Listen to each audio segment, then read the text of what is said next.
The vow that broke his heart. The most powerful man in the city stood at the altar, his face carved from ice. Adrian Moretti didn't believe in love. He believed in control. And the trembling woman in white beside him? She was nothing more than a business transaction. Their first night together, he made one thing brutally clear. This marriage meant nothing. No affection, no intimacy, no hope. But what happens when the heart you've locked away begins to break free? When jealousy burns hotter than any bullet wound? When the woman you pushed away becomes the only thing worth fighting for? If you want to see how love can shatter even the coldest heart, stay until the end. And don't forget to hit that like button and comment with your city so I can see how far this story travels across the world. The cathedral bells rang with a sound that felt more like a death knell than a celebration. Naomi Valenti stood at the massive oak doors, her fingers trembling as they clutched the cascading bouquet of white roses and jasmine. The dress, custom-made Italian silk that cost more than most people earned in a year, felt like a beautiful prison. Every bead, every crystal, every delicate thread of lace was perfect. And yet, she had never felt more trapped in her life. Through the narrow opening between the doors, she could see the sea of faces waiting inside. Hundreds of them. Politicians, business moguls, underworld figures dressed in expensive suits that barely concealed the violence in their eyes. This wasn't a wedding, this was a merger, a strategic alliance between two of the most powerful crime families on the East Coast. And she was the collateral. "You look beautiful, sweetheart." Her father's voice came from beside her, warm but weighted with something she couldn't quite name. Guilt, perhaps, or regret. Naomi turned to look at Vincent Valenti, the man who had raised her with love and protection, who had given her every advantage in life, education, travel, opportunities. The man who had also just sold her future to secure a business deal. "Papa," she whispered, her voice barely audible over the organ music that had begun to swell inside the cathedral. "I don't want to do this." Vincent's jaw tightened. For just a moment, something flickered in his dark eyes, pain maybe, or the ghost of paternal instinct warring with pragmatism. But it vanished as quickly as it appeared. "Adrian Moretti is a powerful man," he said quietly, his hand tightening on her arm. "This marriage secures our family's position for generations. You understand that, don't you? This is bigger than what any of us want." Bigger than love, Naomi thought bitterly. Bigger than happiness. Bigger than me. She had met Adrian Moretti exactly 3 times before today. The first time was at a charity gala 6 months ago, where he'd acknowledged her with nothing more than a brief nod and eyes as cold as a winter storm. The second time was when their fathers sat them down together to announce the engagement, a 15-minute meeting where Adrian spoke perhaps 10 words, all of them related to logistics and expectations. The third time was last week, for a formal engagement photo shoot where they stood side by side like strangers at a bus stop, neither touching nor speaking unless absolutely necessary. She knew virtually nothing about the man she was about to marry, except what everyone else knew. Adrian Moretti was feared. He had taken over his father's empire at 25 after the old man suffered a debilitating stroke. In the 7 years since, he had consolidated power, eliminated rivals, and built an organization so efficient and ruthless that even mentioning his name made hardened criminals nervous. He didn't drink, didn't smoke, didn't gamble. He had no known vices, no weaknesses, no scandals. There were rumors, of course, whispers about his brutal efficiency, about enemies who disappeared without a trace, about business deals sealed with blood rather than signatures. But there was never proof, never evidence. Adrian Moretti operated in shadows so deep that even light seemed afraid to touch him. And now she was about to become his wife. The doors opened fully and the organ music swelled into the wedding march. Naomi's breath caught in her throat as every face in the cathedral turned toward her. The aisle stretched ahead like a path to the gallows, lined with white roses and candles that flickered in the afternoon light, streaming through stained glass windows. And at the end of that aisle stood Adrian Moretti. He was tall, at least 6'3", with broad shoulders that filled out his custom black tuxedo perfectly. His dark hair was styled with meticulous precision, not a strand out of place. His face was all sharp angles and classical Italian features, strong jaw, straight nose, high cheekbones. He was objectively one of the most handsome men Naomi had ever seen, but his eyes were what made her blood run cold. Gray. storm cloud gray, and completely, utterly empty. He watched her approach with the same expression he might give a quarterly financial report. Mild interest, perhaps, but nothing resembling emotion. Certainly nothing resembling desire or affection or even basic human warmth. Naomi's father walked her down the aisle, past rows of guests who whispered behind their hands, and jewelry that glittered like warning signs. She recognized faces from the newspaper, senators, judges, business leaders, all of them here to witness the union of two empires, none of them here for love. When they reached the altar, Vincent lifted Naomi's veil and kissed her forehead. "Be smart," he whispered against her skin. Then he placed her hand in Adrian's and stepped back. Adrian's hand was large, warm, and completely impersonal. He held her fingers with the same casual indifference one might hold a briefcase. When she dared to look up at his face, she found him staring straight ahead at the priest, his expression revealing nothing. The ceremony was traditional, formal, and utterly devoid of joy. The priest droned through the standard vows, for better or worse, richer or poorer, in sickness and in health. Promises that should have meant everything. Promises that, in this cathedral, meant absolutely nothing. "Do you, Adrian Michael Moretti, take this woman to be your lawfully wedded wife?" "I do." His voice was deep, controlled, and carried no more emotion than if he'd been confirming a dinner reservation. "And do you, Naomi Isabella Valenti, take this man to be your lawfully wedded husband?" Naomi opened her mouth, and for one wild moment she considered saying no, considered running, considered anything other than binding herself legally and eternally to the empty-eyed stranger beside her.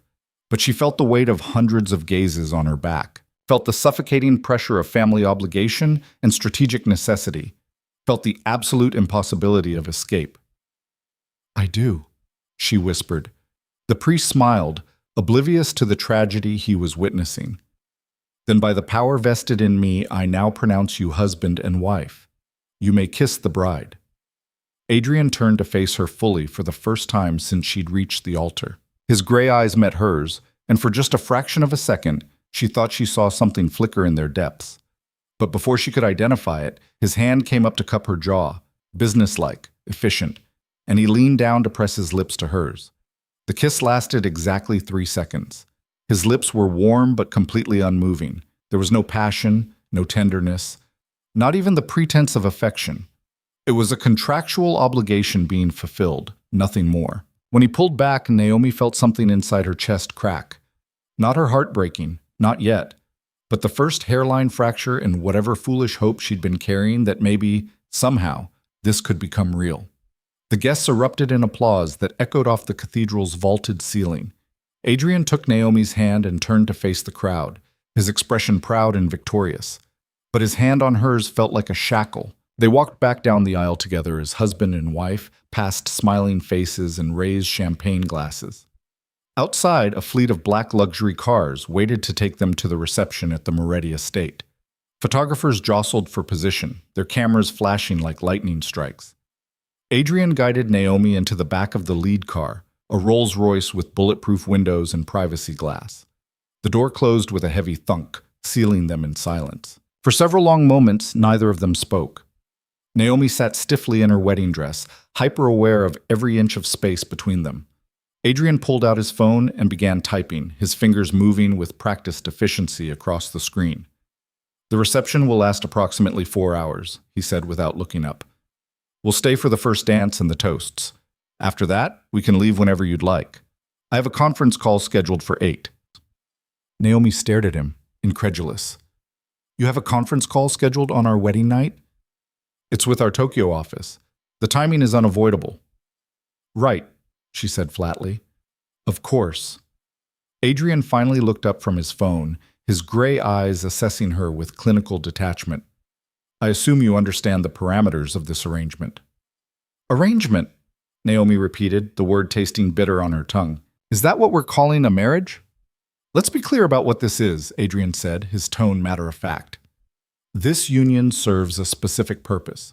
It consolidates our family's business interests and provides strategic advantages for both organizations. Beyond that, I have no expectations of you, and you should have none of me." Naomi felt anger beginning to burn through the numbness that had carried her through the ceremony. You could have at least pretended to be happy, for appearances. I don't pretend, Adrian said simply. It's a waste of energy. Our guests got exactly what they came for, a spectacle and a power shift. Nothing more was required. What about me? The question came out sharper than she'd intended. What did I get? Adrian's expression didn't change.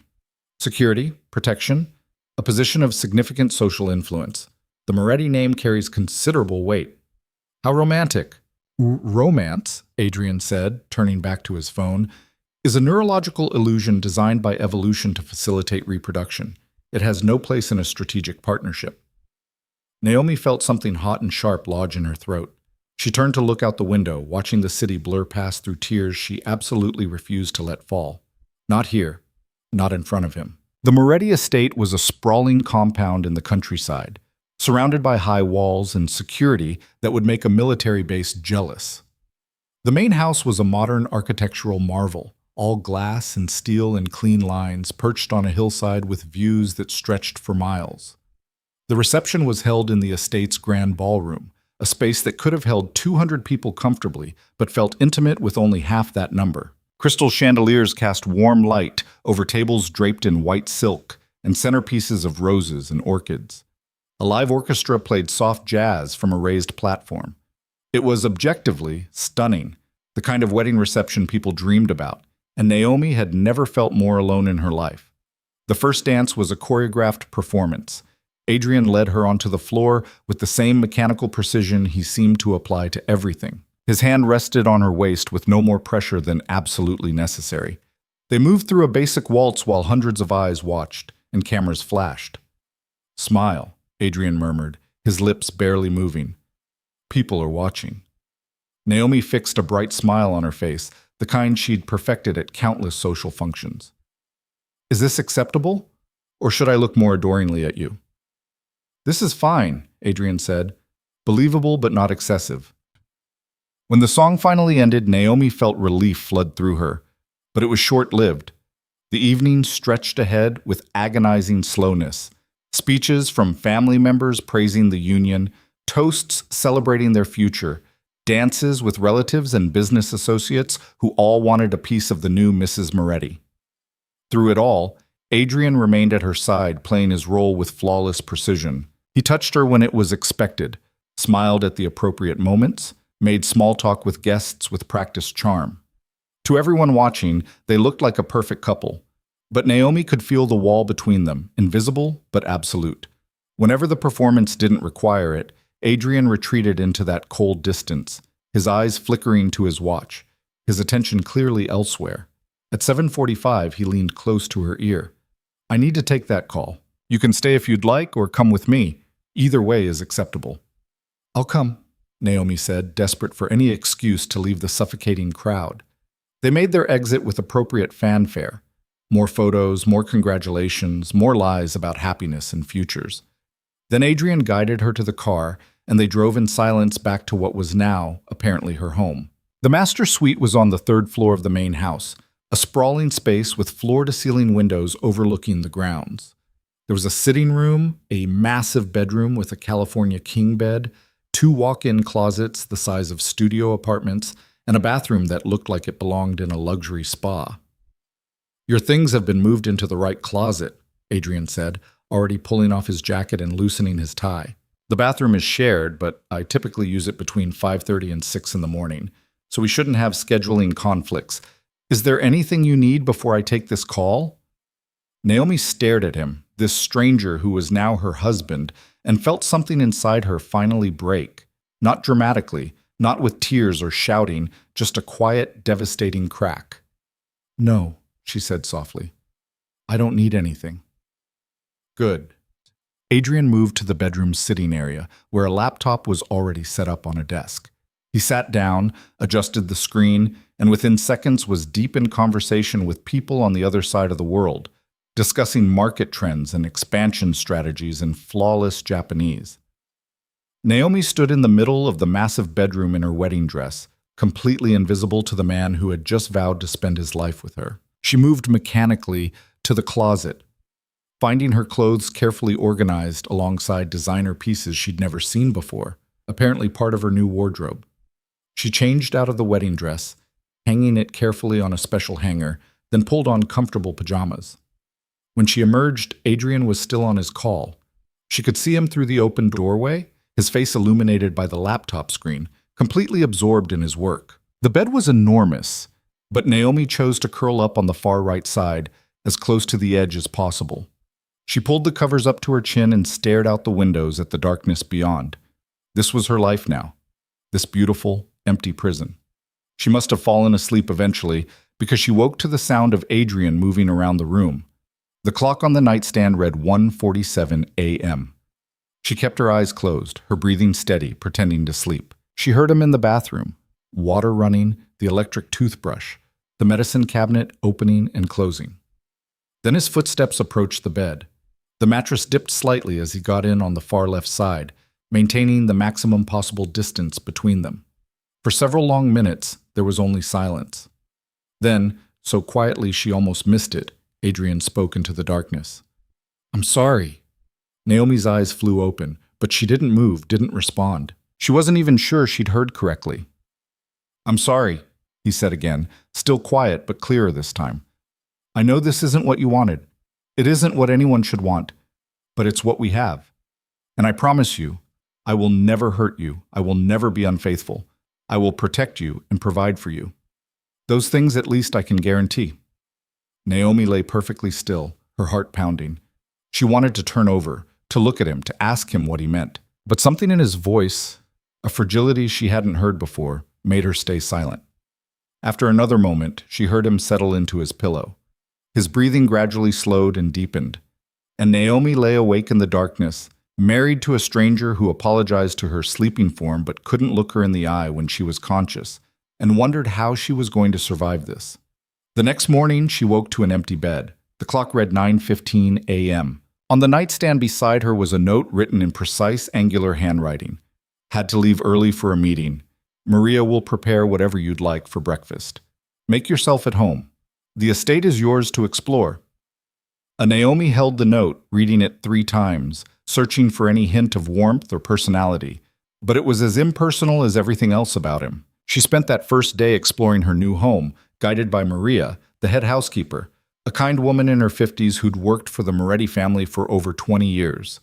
The estate was massive, a home gym, an indoor pool, a library with floor-to-ceiling books, a home theater, formal dining rooms, casual living spaces, offices, guest suites. There was even a panic room hidden behind a bookshelf in the library. "Mr. Moretti is very particular about security," Maria explained gently. "He wants to make sure you're always safe."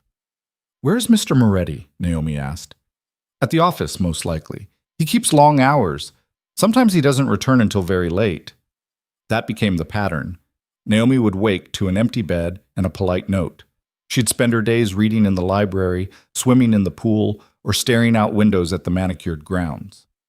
Adrian would return late, sometimes midnight, sometimes later, moving quietly through the bedroom like a ghost. On the rare occasions when they ate dinner together, the conversations were stilted and formal. Adrian asked about her day with the interest of a hotel concierge. She asked about his work and received vague, sanitized answers. They were 2 strangers sharing a living space, nothing more. Weeks passed, then a month, then 2. Naomi learned the rhythms of the house, the schedules of the staff, the precise routine Adrian followed with mechanical consistency. She learned that he was never late, never forgot an appointment, never showed anger or joy or frustration. He was perfectly controlled at all times. She also learned that despite his emotional distance, he was unfailingly considerate in practical ways. He noticed when she mentioned liking a particular author and ordered their complete works for the library. When she casually mentioned missing her favorite coffee from a cafe downtown, it appeared in the kitchen the next morning. He never made a show of these gestures, never sought acknowledgement. They simply appeared, like gifts from a benevolent ghost. It was maddening. She could have hated him if he were cruel. She could have fought him if he were controlling. But this careful, distant consideration was harder to process. It kept her off balance, never quite sure what she was dealing with.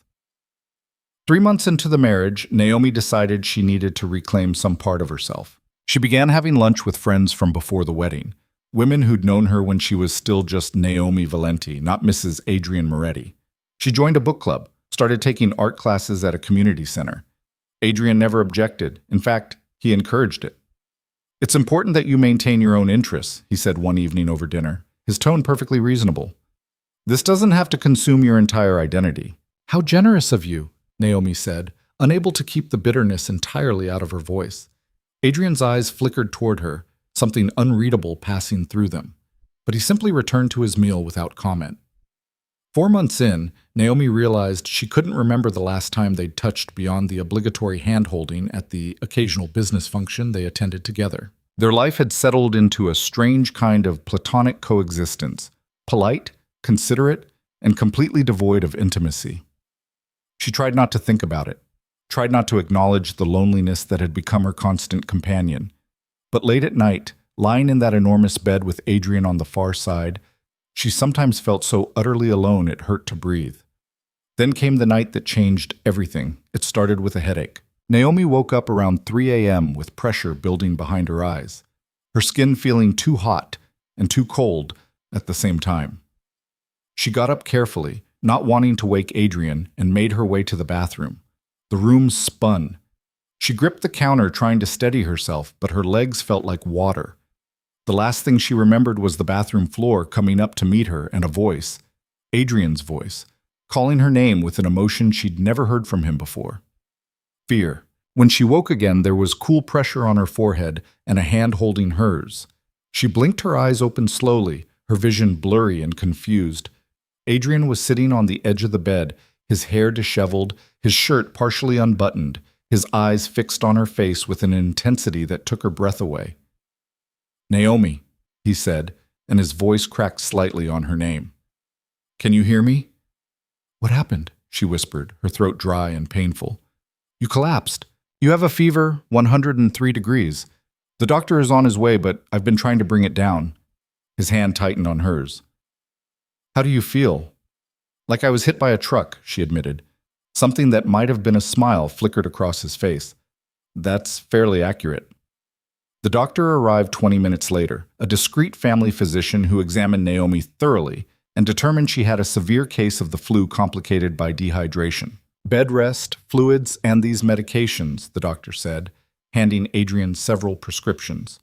"She should start improving within 48 hours. If the fever doesn't break by tomorrow night, call me immediately." After the doctor left, Adrian disappeared and returned with water, medication, and a tray of soup that Maria must have prepared. "You need to eat something," he said, helping her sit up against the pillows. "I'm not hungry." "I don't care. You need nutrients." There was something different in his voice, still controlled, but with an edge that suggested he wasn't open to negotiation. Naomi found herself eating the soup, mostly because she was too weak to argue. Adrian stayed. That was what surprised her most. He didn't retreat to his office or bury himself in work. He stayed in the bedroom, working from his laptop but never more than a few feet away, checking her temperature every hour, making sure she took her medicine on time, bringing her water and juice and more soup. "You don't have to do this," Naomi said at one point, her voice still hoarse. "I'm sure you have important things." "Nothing is more important than this," Adrian said, cutting her off with a firmness that left no room for argument. That night, when Naomi's fever spiked again and she started shivering uncontrollably, Adrian didn't hesitate. He climbed into the bed beside her, breaking the invisible barrier they'd maintained for 4 months, and pulled her against his chest, wrapping his arms around her. "What are you doing?" she asked through chattering teeth. "You're freezing. Body heat will help." His body was warm and solid against hers, his heartbeat steady beneath her ear. Naomi was too sick and too exhausted to overthink it. She simply let herself relax into the warmth, her shivering gradually subsiding. For the first time since their wedding night, she fell asleep in her husband's arms. When she woke the next morning, the fever had broken. She felt weak and wrung out, but human again. And Adrian was still there, his arms still around her, his breath stirring her hair. She shifted slightly, and his eyes opened immediately, alert, concerned. "How do you feel?" he asked. "Better," she whispered. Relief flooded his features, genuine, unguarded relief. For just a moment, she saw past the walls to the man underneath, and what she saw there made her heart skip. But then he seemed to realize how closely they were pressed together, how intimate the moment had become. The walls slammed back into place. He pulled away, putting distance between them once more. "Good," he said, his voice returning to that careful neutrality. "I'll have Maria bring you breakfast." He left the room without looking back, and Naomi lay there, still able to feel the ghost of his warmth against her skin, and wondered what the hell had just happened. Over the following days, as Naomi recovered her strength, Adrian retreated back into his carefully constructed fortress of emotional distance. The man who had held her through fever dreams and checked her temperature with gentle hands vanished like morning mist, replaced once again by the polite stranger she'd married. But something had shifted. Naomi couldn't unsee what she'd glimpsed during those vulnerable hours. The concern in his eyes, the tenderness in his touch, the relief that had flooded his features when her fever broke. He could pretend it hadn't happened, could rebuild his walls brick by brick, but she knew now that there was something beneath that icy exterior, something he was desperately trying to hide. The question was why. 2 weeks after her illness, Naomi was back to full health and increasingly restless. The mansion, for all its luxury, felt like a beautiful cage. She'd spent months adapting to this strange half-life, but the brief glimpse of Adrian's humanity had awakened something in her, a refusal to simply accept this empty existence. She started pushing boundaries. Small things at first.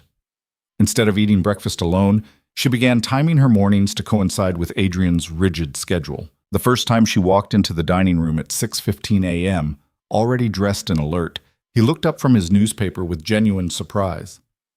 "You're awake early," he observed, his tone neutral. "I thought we could eat together," Naomi said, pouring herself coffee from the silver service. "We are married, after all." Something flickered in his eyes. Wariness, maybe, or calculation. But he simply folded his newspaper and gestured to the chair across from him. "Of course." They ate in silence for several minutes. The only sounds, the clink of silverware and the rustle of Adrian's paper. Naomi studied him over the rim of her coffee cup. The precise way he cut his food, the methodical pattern he followed, the way he seemed to exist inside an invisible bubble that nothing could penetrate. "I've been thinking about getting more involved in the family business," she said suddenly. Adrian's knife paused halfway through a piece of toast. He looked up at her, his gray eyes sharp and assessing. "Why?" "Because I'm intelligent, educated, and capable. And because sitting in this house day after day is slowly driving me insane." "You have friends, activities. You're free to pursue whatever interests you'd like." "I want to contribute," Naomi pressed. "I have a degree in international business, and I speak 4 languages. Surely there's some area where I could be useful." Adrian was quiet for a long moment, his expression unreadable. Then, to her surprise, he nodded slowly. "The Charitable Foundation. We maintain several non-profit organizations, community development, education grants, small business loans. They could use someone with your language skills to coordinate international partnerships. Would that interest you?" Naomi felt a small surge of triumph. "Yes, that would interest me very much. I'll have my assistant set up a meeting with the foundation director." Adrian returned to his breakfast, apparently considering the matter closed. But Naomi wasn't finished. "Thank you for taking care of me when I was sick." His hand tightened almost imperceptibly on his fork. "It was nothing." "It wasn't nothing to me." Adrian's jaw clenched. For several seconds he didn't respond, didn't even look at her. Then he stood abruptly, folding his napkin with precise movements. "I have a meeting at 7. Enjoy your breakfast." He left the room before she could say another word. Naomi sat alone at the table, frustrated but also strangely energized. She'd gotten a reaction from him, small but real.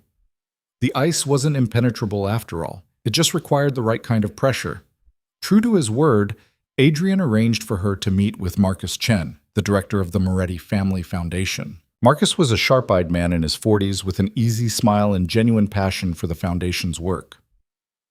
"Mrs. Moretti, it's a pleasure," he said, shaking her hand warmly in his office downtown. "Adrian speaks highly of your qualifications." "He does."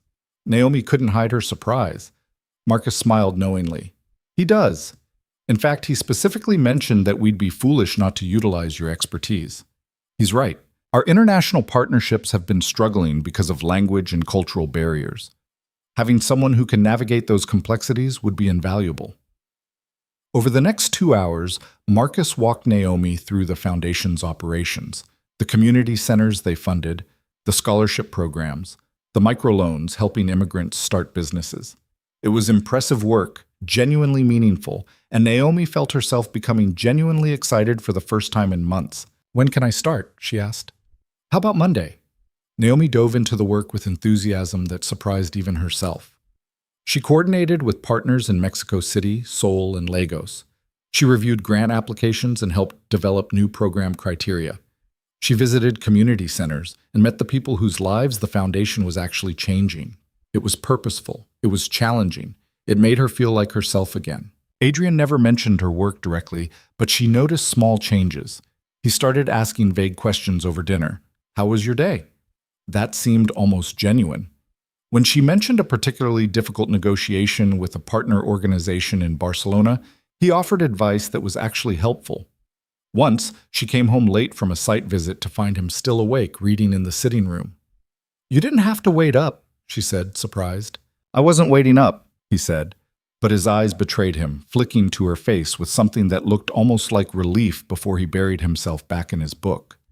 These small moments accumulated like snow, individually insignificant but gradually building into something she couldn't quite ignore. Adrian was still distant, still carefully controlled, but the wall between them felt fractionally less impenetrable. 3 months into her work with the foundation, Naomi had lunch with her closest friend from before the marriage, Sophia Ricci, a vivacious art dealer who'd known Naomi since college. "Look at you," Sophia said, gesturing with her wine glass at the outdoor cafe where they sat. "You're glowing. The Ice King must be thawing." Naomi laughed, but it came out more bitter than she intended. "Hardly. We're basically roommates who occasionally attend the same social functions. This is still separate beds? Same bed, opposite edges. There's probably a mile of mattress between us." Sophia shook her head. "I'll never understand that man. You're gorgeous, intelligent, and apparently willing to give him a chance despite the whole arranged marriage thing. What more does he want?" "I don't think he wants anything," Naomi said quietly. "That's the problem. He's built this perfect, controlled life where emotions don't exist, and I'm just furniture. Expensive furniture that he takes care of and keeps polished, but furniture nonetheless. You deserve better than that." "I know." Naomi took a long sip of her wine. "But I'm learning to find purpose outside of him. The foundation work helps. At least I'm making a difference somewhere." "Speaking of which," Sophia said, her eyes lighting up with mischief, "remember Daniel Carver from grad school? He's in town doing a gallery showing. You should come to the opening tomorrow night. It'll be good for you to get out, see people, remember what fun feels like." Naomi hesitated. She and Daniel had been close in graduate school, study partners who'd shared countless late nights in the library, fueled by coffee and philosophical debates about economics and ethics. There'd never been anything romantic between them, but they'd had an easy friendship that she genuinely valued. "I don't know if that's a good idea," she said. "Why not? You're allowed to have friends. Even male friends. Even handsome, charming male friends who always had a little bit of a crush on you." Sophia grinned. "Besides, Adrian will probably be working late as usual. He'll never even know you were gone." Something rebellious stirred in Naomi's chest. Sophia was right. She was allowed to have friends. She was allowed to have a life outside of her empty marriage. Adrian certainly didn't consult her about his schedule or his activities. "Okay," she said. "I'll come." The gallery opening was exactly what Naomi needed. Bright, loud, full of creative energy and interesting people. Daniel greeted her with a warm hug and a genuine smile that made her remember what it felt like to be seen, to be valued for more than strategic utility. "Naomi Valenti," he said, then corrected himself with a slight grimace. "Sorry, Moretti now. I keep forgetting." "Don't worry about it," Naomi said. "I keep forgetting too." They spent the evening wandering through the gallery, discussing Daniel's paintings, bold, abstract pieces that explored themes of identity and transformation. He'd always been talented, but his work had matured beautifully. Naomi found herself genuinely engaged, asking questions, offering opinions, debating interpretation. "It's so good to see you," Daniel said as they stood in front of a particularly striking piece, deep blues bleeding into gold. "I was worried when I heard about your marriage. The rumors about Moretti aren't exactly warm." "The rumors are accurate," Naomi admitted, "but I'm making it work. Finding my own path. That's all anyone can do." Daniel's hand brushed against hers, casual and friendly. "We should do this more often. Grab coffee, catch up properly. I've missed having someone who actually understands the difference between Keynesian and Austrian economics." Naomi laughed, a real genuine laugh that felt like medicine. "I've missed that too." What she didn't see was the black Mercedes that had been idling across the street for the past 20 minutes. Or the man inside it, gripping the steering wheel with white knuckles, watching through the gallery's floor-to-ceiling windows as his wife smiled at another man with a warmth she'd never shown him. Adrian had left work early, a rarity, intending to surprise Naomi by actually being home for dinner. When he'd called the house and Maria informed him that Mrs. Moretti had gone to an art gallery opening, he'd told himself it was fine. She was entitled to her own social life. But then he'd found himself driving downtown anyway. Just to make sure she was safe, he told himself. Just to ensure the security team he'd assigned to discreetly follow her was doing their job. He'd parked across from the gallery with the intention of waiting just a few minutes, just long enough to confirm she was fine. That was an hour ago. Now he sat in the darkness of his car, watching Naomi laugh and smile with a tall, handsome man who touched her arm with easy familiarity. Watching her engage in animated conversation, her whole face lit up with an energy he'd never seen directed at him. Something dark and violent twisted in Adrian's chest, a feeling so foreign and overwhelming that for a moment he couldn't even name it. Then recognition hit like a physical blow. Jealousy. Raw, irrational, consuming jealousy. He'd spent 7 years building a life free from emotional entanglement. He'd constructed walls specifically designed to keep this kind of feeling out. He'd married Naomi as a strategic necessity and maintained careful distance to ensure neither of them would develop inconvenient attachments. And yet, here he sat, his hands shaking with the urge to walk into that gallery and physically remove her from the other man's presence, to stake some kind of claim he had absolutely no right to make. The rational part of his brain, the part that had governed every decision for the past decade, told him to drive away. To go home, to maintain the boundaries he'd established, to remember that this was exactly what he'd wanted. A wife who had her own life, who didn't need him, who wouldn't threaten his carefully maintained control. But the irrational part, the part he'd spent years suppressing, wanted to burn the gallery to the ground. Adrian forced himself to start the car, forced himself to drive away before he did something catastrophic. But the image of Naomi's smile, bright and genuine and directed at someone else, followed him home like a ghost. He was in the bedroom when she returned around 11, pretending to read a report he hadn't absorbed a single word of. He heard her footsteps on the stairs, heard her humming softly to herself, a sound he'd never heard from her before. She walked into the bedroom and stopped short when she saw him. "Oh, you're home early." "I had a lighter day than expected." Adrian didn't look up from his papers. "Did you enjoy your evening?" "I did, actually. It was nice to see old friends." "Old friends?"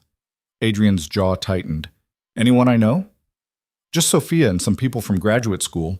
There was a gallery opening for a friend's art show." A friend. The word came out sharper than intended. Naomi's eyes narrowed slightly. "Yes, Adrian. A friend. Daniel Carver. We studied together in grad school. Is that a problem?" Everything about it was a problem. The casual way she said his name, the warmth in her voice, the fact that this Daniel person could apparently make her smile and laugh when Adrian's best efforts barely earned him civil politeness. "Of course not," Adrian said, his voice carefully neutral. "You're free to see whoever you'd like." "How generous of you." The sarcasm in her tone made something snap inside him. Adrian set down his papers and looked at her directly for the first time since she'd entered the room. "What exactly do you want from me, Naomi?" She blinked, clearly surprised by the question. "What do I want?" "You seem perpetually dissatisfied with our arrangement. I've given you freedom, resources, meaningful work.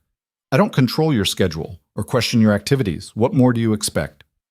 Color rose in Naomi's cheeks. You really don't understand, do you? Enlighten me.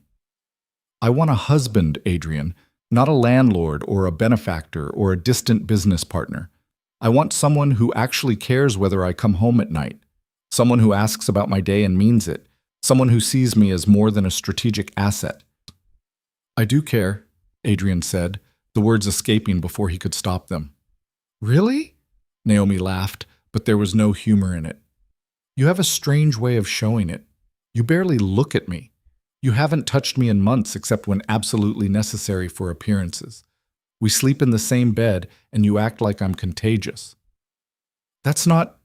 Adrian stood abruptly, agitation breaking through his usual control. You don't understand. Then explain it to me. I can't. The words came out harsh, almost desperate. I can't give you what you want, Naomi. I don't know how. Something in Naomi's expression softened, her anger giving way to something that looked almost like pity, and that was somehow worse than her rage. Then we're both prisoners, she said quietly. You in your fortress of control, and me in this beautiful, empty marriage. She turned and walked into the bathroom, closing the door with a soft click that felt like a death knell. Adrian stood alone in the bedroom, his hands clenched into fists, feeling control slip through his fingers like sand. The jealousy that had consumed him at the gallery still burned in his chest, but now it was joined by something else, something that felt uncomfortably like grief. He'd thought he could have this. A marriage on paper. A companion who asked nothing of him emotionally. A life that remained perfectly ordered and controlled. But watching Naomi laugh with another man had shattered that illusion completely. He wanted her. Not in the abstract, strategic way he'd conceptualized their arrangement. He wanted her attention, her smiles, her warmth. He wanted to be the one who made her light up like she had at that gallery. And the realization terrified him more than any business rival or criminal threat ever had. Because wanting her meant vulnerability. It meant giving her the power to hurt him. It meant opening doors he'd sealed shut for very good reasons. Adrian sank onto the edge of the bed, his head in his hands. For the first time in 7 years, he had absolutely no idea what to do. The following weeks were tense. Naomi continued her work with the foundation and her social activities, but there was a new guardedness between them. Conversations became even more stilted. The vast bed felt like an ocean. And Adrian found himself doing something completely irrational. He started paying attention. He noticed the way Naomi's eyes lit up when she talked about a successful grant approval. He noticed that she took her coffee with 2 sugars in the morning but preferred it black in the afternoon. He noticed that she bit her lower lip when she was thinking hard about something, and that she had a habit of tucking her hair behind her left ear when she was nervous. He noticed that she was beautiful. He'd always known this objectively, but now he noticed it viscerally. The curve of her neck, the intelligence in her dark eyes, the grace in her movements. And he noticed that she smiled more when she was leaving the house than when she was in it. That last observation ate at him like acid. Marcus Chen mentioned casually during a business meeting that Naomi was doing exceptional work with the foundation. She's a natural, he said. The partners overseas love her. She has this ability to connect with people, make them feel heard and valued. It's rare. Adrian felt an absurd surge of pride, followed immediately by the bitter recognition that he'd never been able to make her feel heard or valued. He'd treated her like a piece on a chessboard, strategically important, but ultimately just an object to be positioned. 2 months after the gallery incident, Naomi mentioned over breakfast that she was having lunch with Daniel again. He's considering a commission for the foundation, she said, her tone carefully neutral. A mural for one of our community centers. I'm meeting him to discuss the concept. I see, Adrian said, his coffee suddenly tasting like ash. I'll be back by 3. I have a conference call with our partners in Tokyo. Fine. Naomi gathered her things and headed toward the door, then paused and turned back. Adrian, is something wrong? Everything was wrong. His chest felt tight, his thoughts were chaotic, and he was gripping his coffee cup so hard he was surprised it hadn't shattered. Nothing's wrong, he lied. Naomi studied him for a long moment, her expression unreadable. Then she shook her head slightly and left. Adrian sat alone at the breakfast table, warring with himself. The rational part of his brain, the part that had governed every decision for years, told him to let it go, to maintain his distance, to stick to the arrangement they'd established. But the irrational part, The part that had been growing stronger and more insistent over the past months wanted to follow her, wanted to interrupt that lunch, wanted to make it absolutely clear that she was his wife, regardless of how dysfunctional their marriage might be. He made it until noon before he broke. The restaurant was an upscale Italian place in the arts district, all exposed brick and soft lighting and intimate tables. Adrian walked in and spotted them immediately. Naomi and Daniel sat at a corner table, a portfolio spread between them, their heads close together as they examined something. Daniel said something that made Naomi laugh, that same genuine, unguarded laugh Adrian had heard at the gallery. Her hand rested on the table near Daniel's, close but not quite touching. Something inside Adrian's chest cracked. He crossed the restaurant in long strides, his usual control fraying with each step. Neither of them noticed him until he was standing directly beside their table. "Adrian!" Naomi looked up, her eyes wide with surprise. "What are you—" "We need to leave," Adrian said, his voice tight and controlled despite the chaos raging inside him. "I'm in the middle of a meeting." "It can wait." Daniel stood, his expression politely confused. "Is everything all right? I'm Daniel Carver. I don't think we've been introduced." Adrian barely glanced at him, his eyes fixed on Naomi. "Now, Naomi." Color flooded Naomi's cheeks. Anger or embarrassment, Adrian couldn't tell, but she stood, gathering her things with sharp, precise movements. "I apologize, Daniel. We'll have to reschedule." "Of course." "Is everything okay?" "Everything's fine," Naomi said through gritted teeth. "I'll call you tomorrow." She walked toward the exit without waiting for Adrian, her spine rigid with fury. He followed her out onto the sidewalk where she whirled to face him. "What the hell was that?" she demanded, her voice shaking. "Get in the car." Adrian's driver had pulled up to the curb. "No, not until you explain what just happened in there. You had no right to—" "I had every right," Adrian snapped, his control finally shattering. "You're my wife. On paper. A wife you've barely spoken to in 6 months. A wife you treat like an inconvenient obligation. A wife you've never once showed an ounce of actual feeling for." "You think I don't have feelings?" Adrian's voice rose, attracting stares from passing pedestrians. "You think I don't—" He stopped abruptly, realizing they were making a scene on a public street.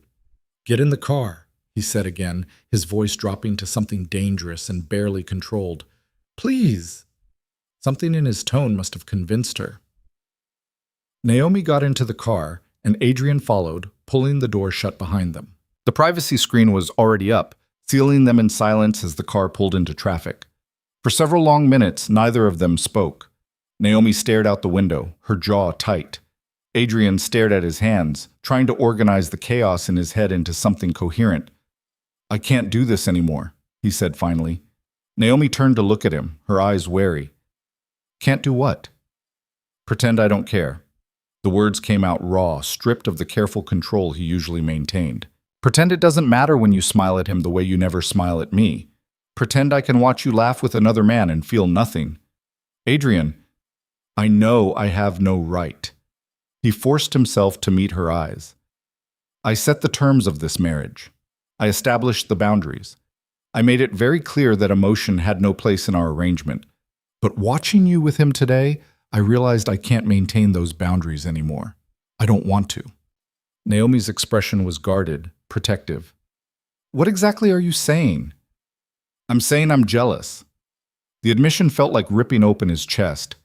Irrationally, consumingly jealous. "I'm saying that the thought of you with him makes me want to burn down that restaurant. I'm saying that somewhere in the past 6 months, this stopped being a strategic arrangement and became something else entirely." "Something else like what?" Adrian reached for her hand, half expecting her to pull away. But she let him take it, her fingers trembling slightly in his grasp. "I don't know," he admitted. "I don't have words for it. I've spent my entire adult life avoiding this exact situation, but you—" He shook his head. "You've gotten past every defense I built, and I don't know what to do with that." Tears glistened in Naomi's eyes. "You can't do this to me, Adrian. You can't shut me out for months and then suddenly decide you have feelings because you saw me with someone else. That's not fair. I know it's not fair. Nothing about this is fair, but it's the truth." "Is it?" Naomi pulled her hand back. Or are you just reacting to perceived competition? How do I know that the moment Daniel is out of the picture, you won't go right back to treating me like expensive furniture? The accusation stung because it was valid. Adrian had given her every reason not to trust this sudden shift. I don't know how to prove it to you, he said quietly. I don't know how to show you what I'm feeling because I've spent years making sure I didn't feel anything at all. But I'm asking you for a chance, a real chance. Not the hollow arrangement we've been living with, but something genuine. Naomi was quiet for a long moment, studying his face with an intensity that made him feel exposed and vulnerable in a way he'd never experienced. I need time, she said finally. I need to think about this, about what I want and whether I can trust that you're really willing to change. How much time? I don't know. More than 5 minutes in the back of a car after you just humiliated me in front of a colleague. Adrian winced. You're right, I'm sorry. I wasn't thinking clearly. That much was obvious. The car pulled up to the estate. Naomi got out without waiting for the driver and walked toward the house, her shoulders tense. Adrian followed more slowly, feeling like he just detonated a bomb in the carefully controlled life he'd built. But as he watched her disappear through the front door, one thing was absolutely certain in his mind. He couldn't go back to the way things were. The walls he'd built to protect himself had become a prison, and Naomi had somehow become the key. Whether she chose to use it or not was up to her. The silence between them over the next week was different from the distance they'd maintained before. It was heavier, charged with unspoken words and unresolved tension that crackled in the air whenever they occupied the same space. Adrian found himself acutely aware of every moment. The rustle of Naomi's clothes as she moved through the bedroom, the soft click of her laptop closing when she finished work, the subtle scent of her perfume that lingered after she'd left a room. He was unraveling, and he knew it. For 7 years, he'd maintained perfect control over every aspect of his life. He'd built an empire on the foundation of emotional discipline and strategic thinking. But now, lying awake at 3 a.m. with Naomi sleeping on the far edge of their bed, Adrian felt that control slipping through his fingers like water. He wanted to reach across that expansive mattress and pull her close, wanted to bury his face in her hair and tell her everything he'd kept locked inside for years. But he'd forfeited that right, through months of calculated distance, and now he had to live with the consequences. Naomi, for her part, treated him with careful politeness that was somehow worse than anger would have been. She asked about his day over breakfast, thanked him when he refilled her coffee, smiled at him with the same courteous warmth she might show a helpful stranger. It was civilized and cordial and absolutely devastating. 5 days after the restaurant confrontation, Adrian came home to find Naomi on the phone in the sitting room, her laptop open in front of her. She was speaking rapid Spanish, her whole face animated as she negotiated with what sounded like a partner organization in Colombia. Adrian stood in the doorway, transfixed. This was the woman he'd glimpsed at the gallery, engaged, passionate, fully alive, and he'd been too blind to see it happening under his own roof. When she ended the call, she looked up and found him watching her. Something flickered across her face, awareness maybe, or wariness. How long have you been standing there? She asked. Not long. Your Spanish is impressive. Thank you. She closed her laptop with careful precision. The Colombia partnership is moving forward. We'll be funding 3 new community centers in Medellin. That's excellent work. Marcus deserves most of the credit. I'm just helping with communication. He told me you're the reason the deal is happening at all, that you found a way to address their concerns about governance and oversight. Adrian moved further into the room, keeping a careful distance. You should be proud. Naomi studied him with those dark, intelligent eyes. Are you actually interested, or are you making conversation because you think you should? The question was fair, but it still stung. I'm genuinely interested. I've been following your progress with the foundation. You have? I receive updates from Marcus. You've exceeded every expectation. Adrian hesitated, then made himself continue.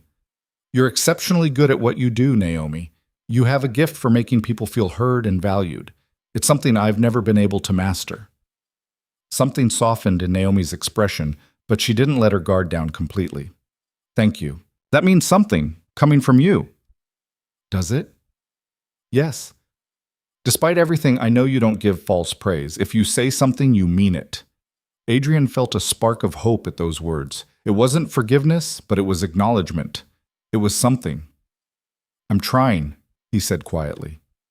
I know that doesn't make up for the past 6 months, but I want you to know that I'm trying. Naomi nodded slowly. I can see that. I'm just not sure yet if trying is enough. The honesty of her response was like a knife between the ribs, but Adrian couldn't fault her for it. He'd given her nothing but distance and strategic calculation for the entire duration of their marriage. She had every right to doubt his sudden shift. What can I do? He asked. To prove this isn't just a reaction to jealousy? That I'm serious about changing? I don't know, Adrian. That's something you need to figure out yourself. Naomi stood, gathering her laptop. I have a video call with Sol in 20 minutes. I should prepare. She moved past him toward the office, and Adrian caught the faintest scent of her perfume. Something subtle and elegant that made his chest tighten. He watched her go, feeling helpless in a way that was completely foreign to him. In business, he always knew the next move. There was always a strategy, always an angle, always a way to gain advantage. But with Naomi, all his usual tactics were worse than useless. This required something he deliberately excised from his repertoire years ago. Vulnerability, authenticity, the willingness to be seen completely, flaws and all. The thought terrified him more than any boardroom confrontation or criminal threat ever had. That night, Adrian did something he hadn't done in 7 years. He called his father. Lorenzo Moretti had never fully recovered from the stroke that had forced his retirement, but his mind was still sharp even if his body had failed him. He lived in a private care facility upstate, receiving the best medical attention money could buy. Adrian, Lorenzo's voice came through the phone, rough but warm. This is unexpected. Is something wrong with the business? The business is fine, Papa. I'm calling about something else. Your wife. Adrian shouldn't have been surprised. Lorenzo had always been perceptive. Yes.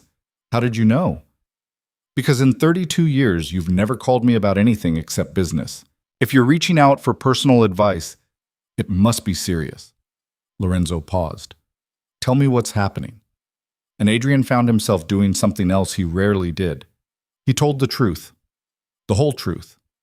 About the arranged marriage, the emotional distance he'd maintained, the walls he'd built to protect himself. About Naomi's intelligence and strength, and the way she'd carved out her own purpose despite his neglect. About the jealousy that had consumed him when he saw her with Daniel. About his desperate desire to change but complete inability to know how. Lorenzo listened in silence until Adrian finished, then let out a long breath. You sound exactly like I did 30 years ago. What do you mean? Your mother and I, our marriage also started as an arrangement between families. I was determined to keep it strictly business. I'd watched my own father destroy himself over love, and I swore I'd never be that weak. Adrian's hand tightened on the phone. I didn't know that. Why would you? By the time you were old enough to understand, your mother and I had long since figured out what we meant to each other. But those first years, Lorenzo's voice grew distant with memory. I treated her terribly, kept her at arm's length, convinced myself I was being strong when really I was just being a coward. What changed? She almost left me. The words were stark and painful. Packed her bags, called her father, made arrangements to dissolve the marriage. And when I asked her why, she said something I've never forgotten. She said, I married a man, Lorenzo, not a business contract, and I won't spend my life trying to earn basic human warmth from someone who's too afraid to give it. Adrian felt like he'd been punched in the chest. Those words could have come from Naomi's mouth verbatim. What did you do? He asked. I broke down, Lorenzo said simply. Right there in our bedroom, I fell apart completely, told her everything I'd been holding back, about my father's grief, about my fear of loss, about how terrified I was that loving her would destroy me the way love had destroyed him. And you know what she did? What? She unpacked her bags, sat beside me, and she said, then let's be terrified together, but let's be honest while we're doing it. Lorenzo's voice grew thick with emotion. Your mother saved my life, Adrian. Not by fixing me or changing me, but by being brave enough to demand that I be real with her, by refusing to accept less than genuine connection. I don't know if I can do that, Papa. I don't know if I know how. You do. You're doing it right now, talking to me. That's the hardest part, admitting you're lost. Lorenzo paused. But Adrian, you need to understand something. Naomi owes you nothing. You've treated her as a strategic asset for months. If she chooses to walk away, she has every right to do so. The only question is whether you're willing to fight for her before it comes to that. How do I fight for someone when the biggest obstacle is myself? You start by telling her the truth, all of it, the parts that make you look weak and scared and human. That's the only foundation real love can build on. After the call ended, Adrian sat in the darkness of his study, his father's words echoing in his mind. He thought about his grandfather, a man he'd never met, who'd died years before Adrian was born. A man who'd loved so deeply that losing his wife had shattered him completely, leaving him a shell who eventually drank himself to death. That was the legacy Adrian had been running from his entire adult life. The specter of love as destruction, as weakness, as the one force powerful enough to break the strongest person completely. But what if that wasn't the whole story? What if the real weakness was refusing to love at all? What if he was destroying himself just as thoroughly through isolation as his grandfather had through grief? The next morning, Adrian found Naomi in the breakfast room, reading something on her tablet. She looked up when he entered, and he saw the familiar guardedness settle over her features. "Good morning," she said politely. "I need to tell you something." Adrian sat down across from her, his hands clasped on the table. "Something I should have told you months ago." Naomi set down her tablet, her expression wary but attentive. "Okay." "When I was 10 years old, I watched my mother get hit by a car." The words came out raw and unsteady. "We were walking home from school. She was holding my hand, and then suddenly she wasn't, and there were sirens and blood and chaos." Naomi's hand flew to her mouth, her eyes wide with shock. "She didn't die immediately," Adrian continued, the memories he'd kept locked away for 22 years flooding back with devastating clarity. "She held on for 3 days in the hospital. I sat beside her bed and watched her slip away bit by bit, and my father—" His voice cracked. "My father fell apart. Completely. He stopped eating, stopped sleeping. He would just sit in her hospital room talking to her like she could hear him, begging her not to leave." "Adrian, I'm so sorry. When she finally died, something inside my father died with her. He never recovered. Not really. He went through the motions, ran the business, took care of me, but he was hollow, a ghost. And I swore I would never let that happen to me. I would never give anyone that kind of power over me." Naomi reached across the table, her hand covering his. The touch was warm and anchoring, and Adrian had to fight the urge to grip her fingers like a lifeline. "I built walls," he said, "high and thick and impenetrable. I told myself it was strength. That control was the same as safety, that if I never let anyone in, I could never be destroyed the way my father was." He finally looked up, meeting her eyes. "But then you came into my life, and no matter how high I built those walls, you still managed to get through." "I didn't mean to." "I know. That's what makes it worse. You weren't trying to break through my defenses. You were just being yourself, intelligent, compassionate, resilient. And somewhere in the past 6 months, I realized that the walls I'd built to protect me had become a prison. And you were the only person who could show me that." Tears glistened in Naomi's eyes. "Why are you telling me this now?" "Because my father told me something last night. He said the only foundation real love can build on is truth. Complete, unvarnished truth. So I'm giving you mine." Adrian turned his hand over, lacing his fingers through hers. "I'm terrified, Naomi. I'm terrified of how much I want you. I'm terrified that if I let myself love you completely, something will happen and I'll lose you. I'm terrified that I've already destroyed any chance we had by being too much of a coward to admit any of this 6 months ago." "You're not a coward," Naomi whispered. "I am. I've spent years hiding behind control and strategy because it felt safer than being honest. But I can't do it anymore. Not with you." He squeezed her hand gently. "I'm asking for another chance. A real one. Not the hollow arrangement we started with, but something genuine. I want to know you, really know you, your dreams, your fears, what makes you laugh, what keeps you up at night. I want to be the person you turn to when you're happy or sad or angry or scared. I want to earn the right to be your husband, not just in name, but in every way that actually matters." Naomi was crying openly now, tears streaming down her face. Do you have any idea how long I've waited to hear you say something like that? Too long. I know. And I'm sorry. I'm sorry for wasting 6 months we could have spent building something real. I'm sorry for making you feel invisible and unvalued. I'm sorry for treating you like a strategic asset instead of the remarkable woman you are. Adrian, I can't promise I'll be good at this, he said quickly, needing to get it all out. I don't know how to do relationships. I don't know how to be vulnerable or emotionally available. I'm going to make mistakes. I'm probably going to retreat back into old patterns when I get scared. But I promise I'll try. I promise I'll fight to be better. And I promise I will never, ever take you for granted again. For a long moment, Naomi just looked at him, her dark eyes searching his face for something. Truth, maybe, or sincerity. Adrian held perfectly still, barely breathing, feeling like his entire future hung in the balance.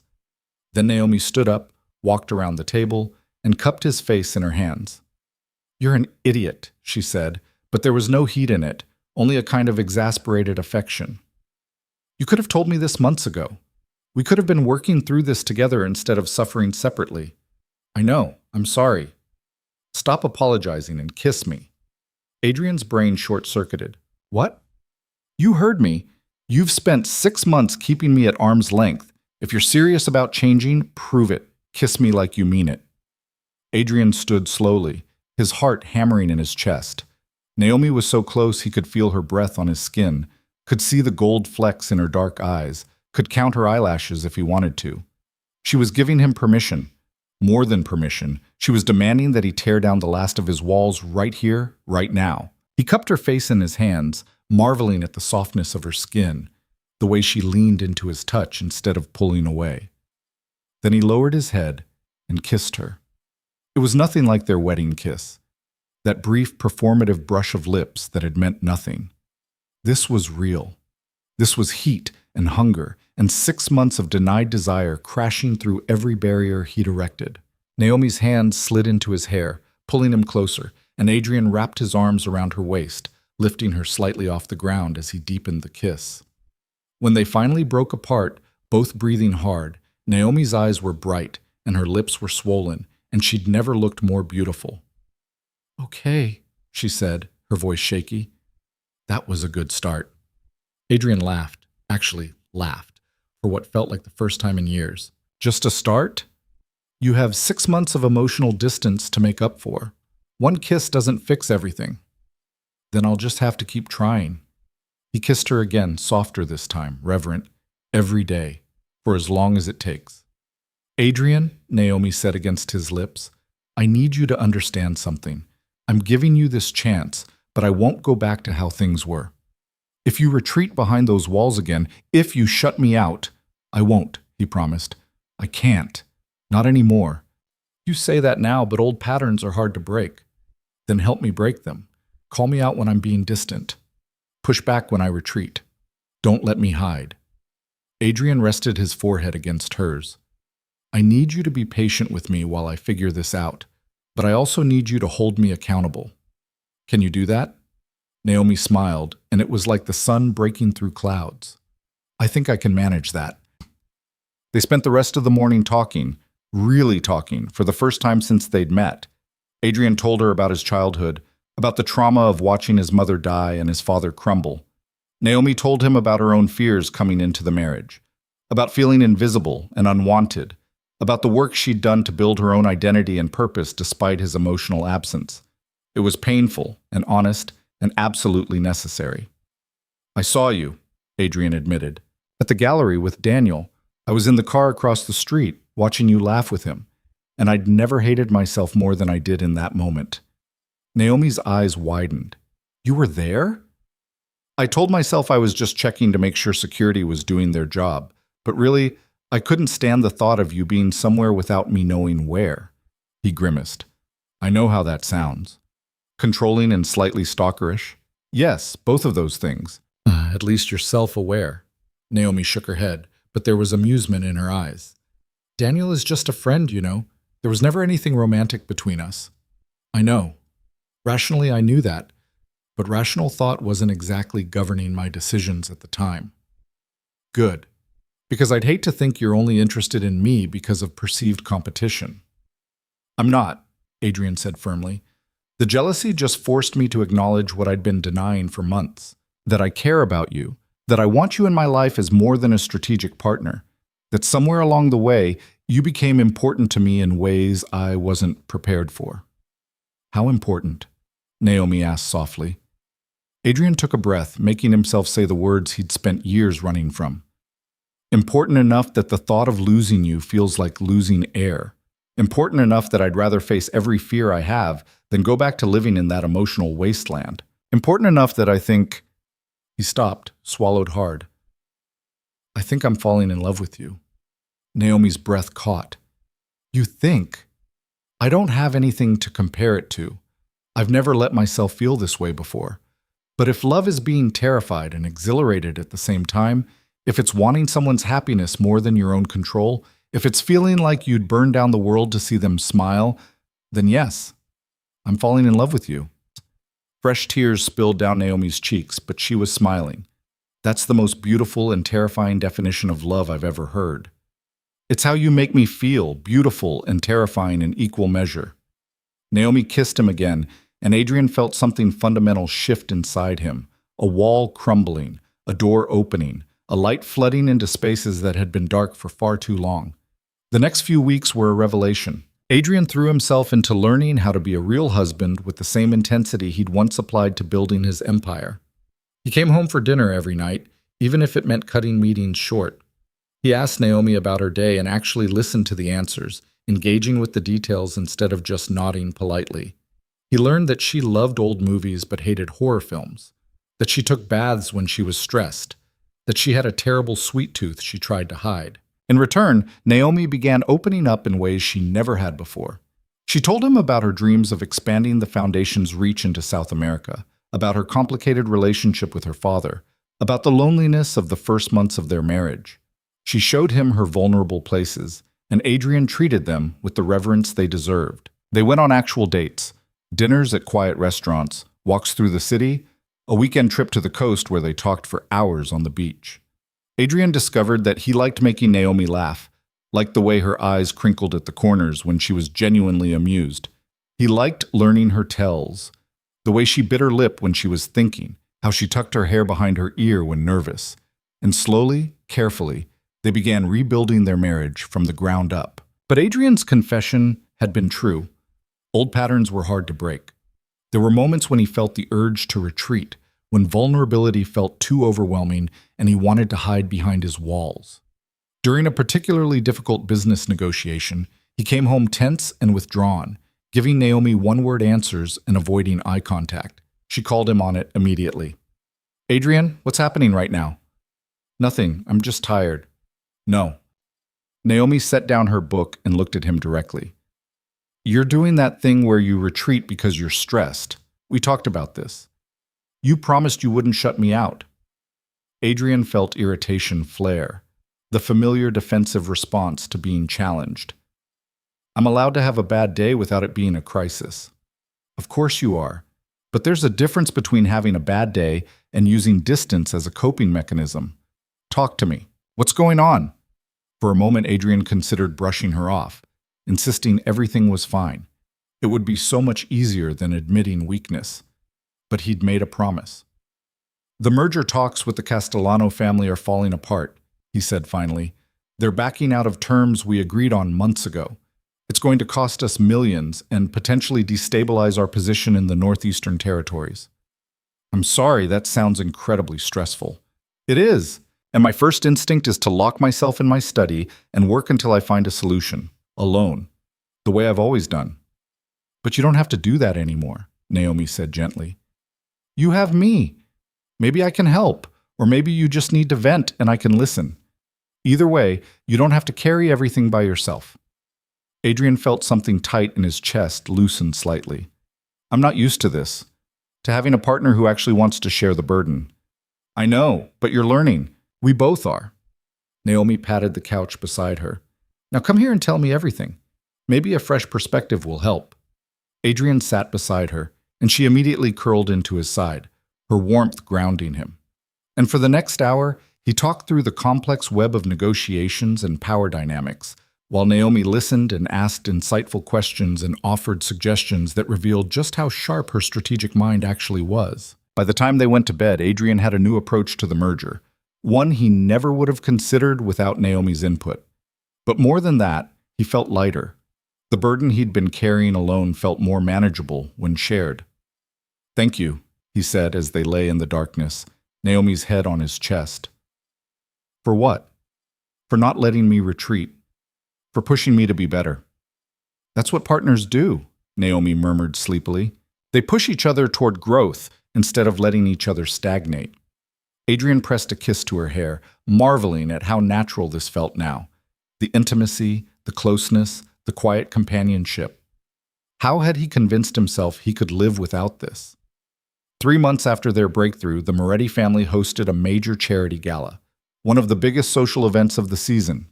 Adrian had attended countless such functions over the years, always with perfect poise and calculated charm. But this time felt different. This time he had Naomi beside him, not as a strategic accessory, but as his actual partner, and everyone could see the difference. She was stunning in a deep emerald gown that made her eyes look even darker, her hair swept up in an elegant arrangement that exposed the graceful line of her neck. But it was more than her appearance. It was the way she moved through the crowd with confidence and warmth, the way she engaged people in genuine conversation, the way she lit up when she talked about the foundation's work. Adrian watched her charm a notoriously difficult senator's wife and felt his chest swell with pride. This remarkable woman had chosen to give him another chance, had seen past his walls to the broken, terrified man underneath and decided he was worth the effort. "Your wife is extraordinary," Marcus Chen commented, appearing at Adrian's elbow with 2 glasses of champagne. "The foundation has never had better representation." "She is extraordinary," Adrian agreed, accepting the champagne but not drinking it, his eyes never leaving Naomi. "I have to say, when you first told me she'd be joining our team, I was skeptical. I thought it was nepotism, giving her a position because of the marriage. But she's proven herself 10 times over. The work she's doing with our international partners is genuinely transformative." "She has a gift for connection," Adrian said, "for making people feel valued and understood. It's something I'm still learning from her." Marcus gave him a knowing look. "The marriage is better then?" "Forgive me for being blunt, but the first few months seemed strained." "It was more than strained. It was a disaster of my own making." Adrian finally looked away from Naomi to meet Marcus's eyes. "But yes, it's better now, much better." "I'm glad. You seem different lately, more present, more human?" Marcus laughed. "I was going to say content, but human works too."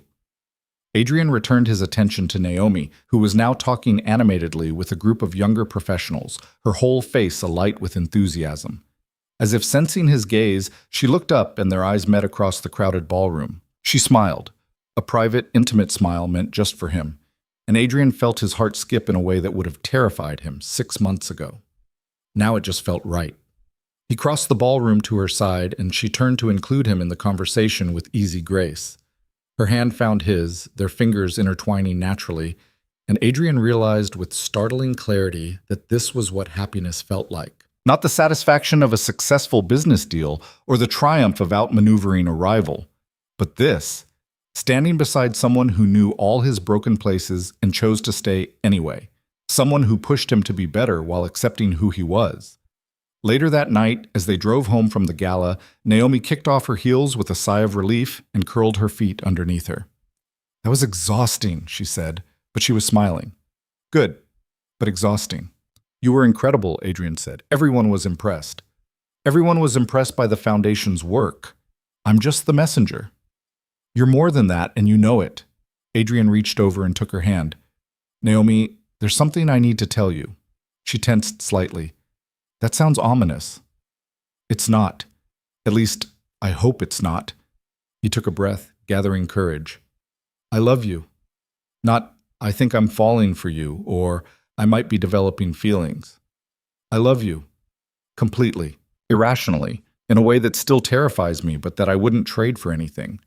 Naomi's eyes filled with tears, but she was smiling. "You love me." "I do. I should have said it weeks ago, but I wanted to be absolutely certain. I wanted to be able to say it without qualifications or hedges, to commit to it fully. He squeezed her hand. I love you, Naomi. And I know I'm not perfect at showing it yet. I know I still retreat sometimes and struggle with vulnerability, but I'm committed to becoming the husband you deserve, the partner you need. Adrian, Naomi whispered, her voice thick with emotion. I love you too.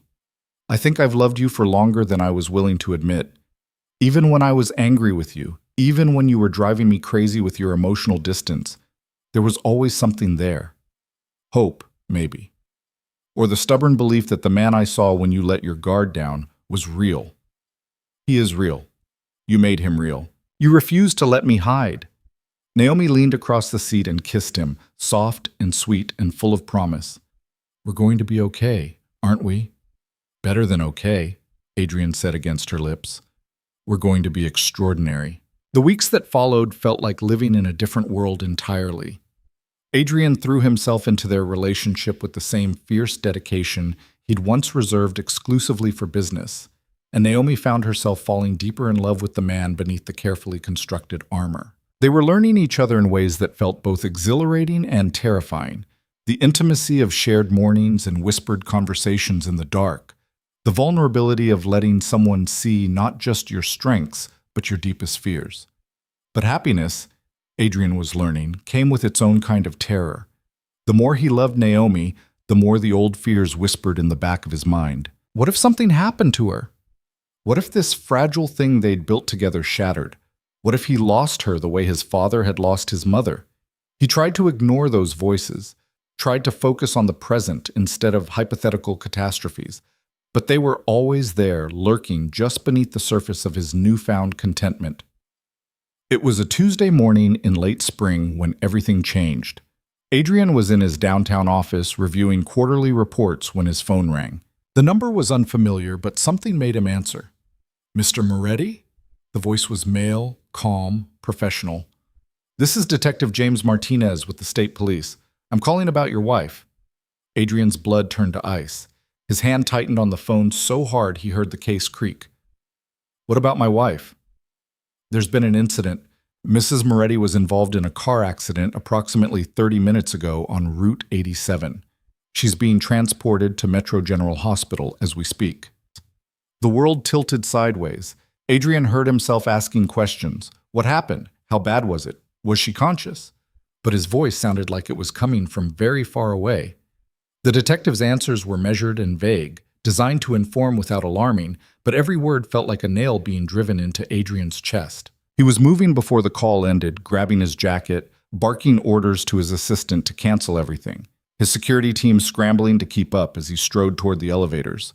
The drive to the hospital was a blur of traffic and sirens and the suffocating weight of déjà vu. This was the nightmare he'd spent 22 years running from.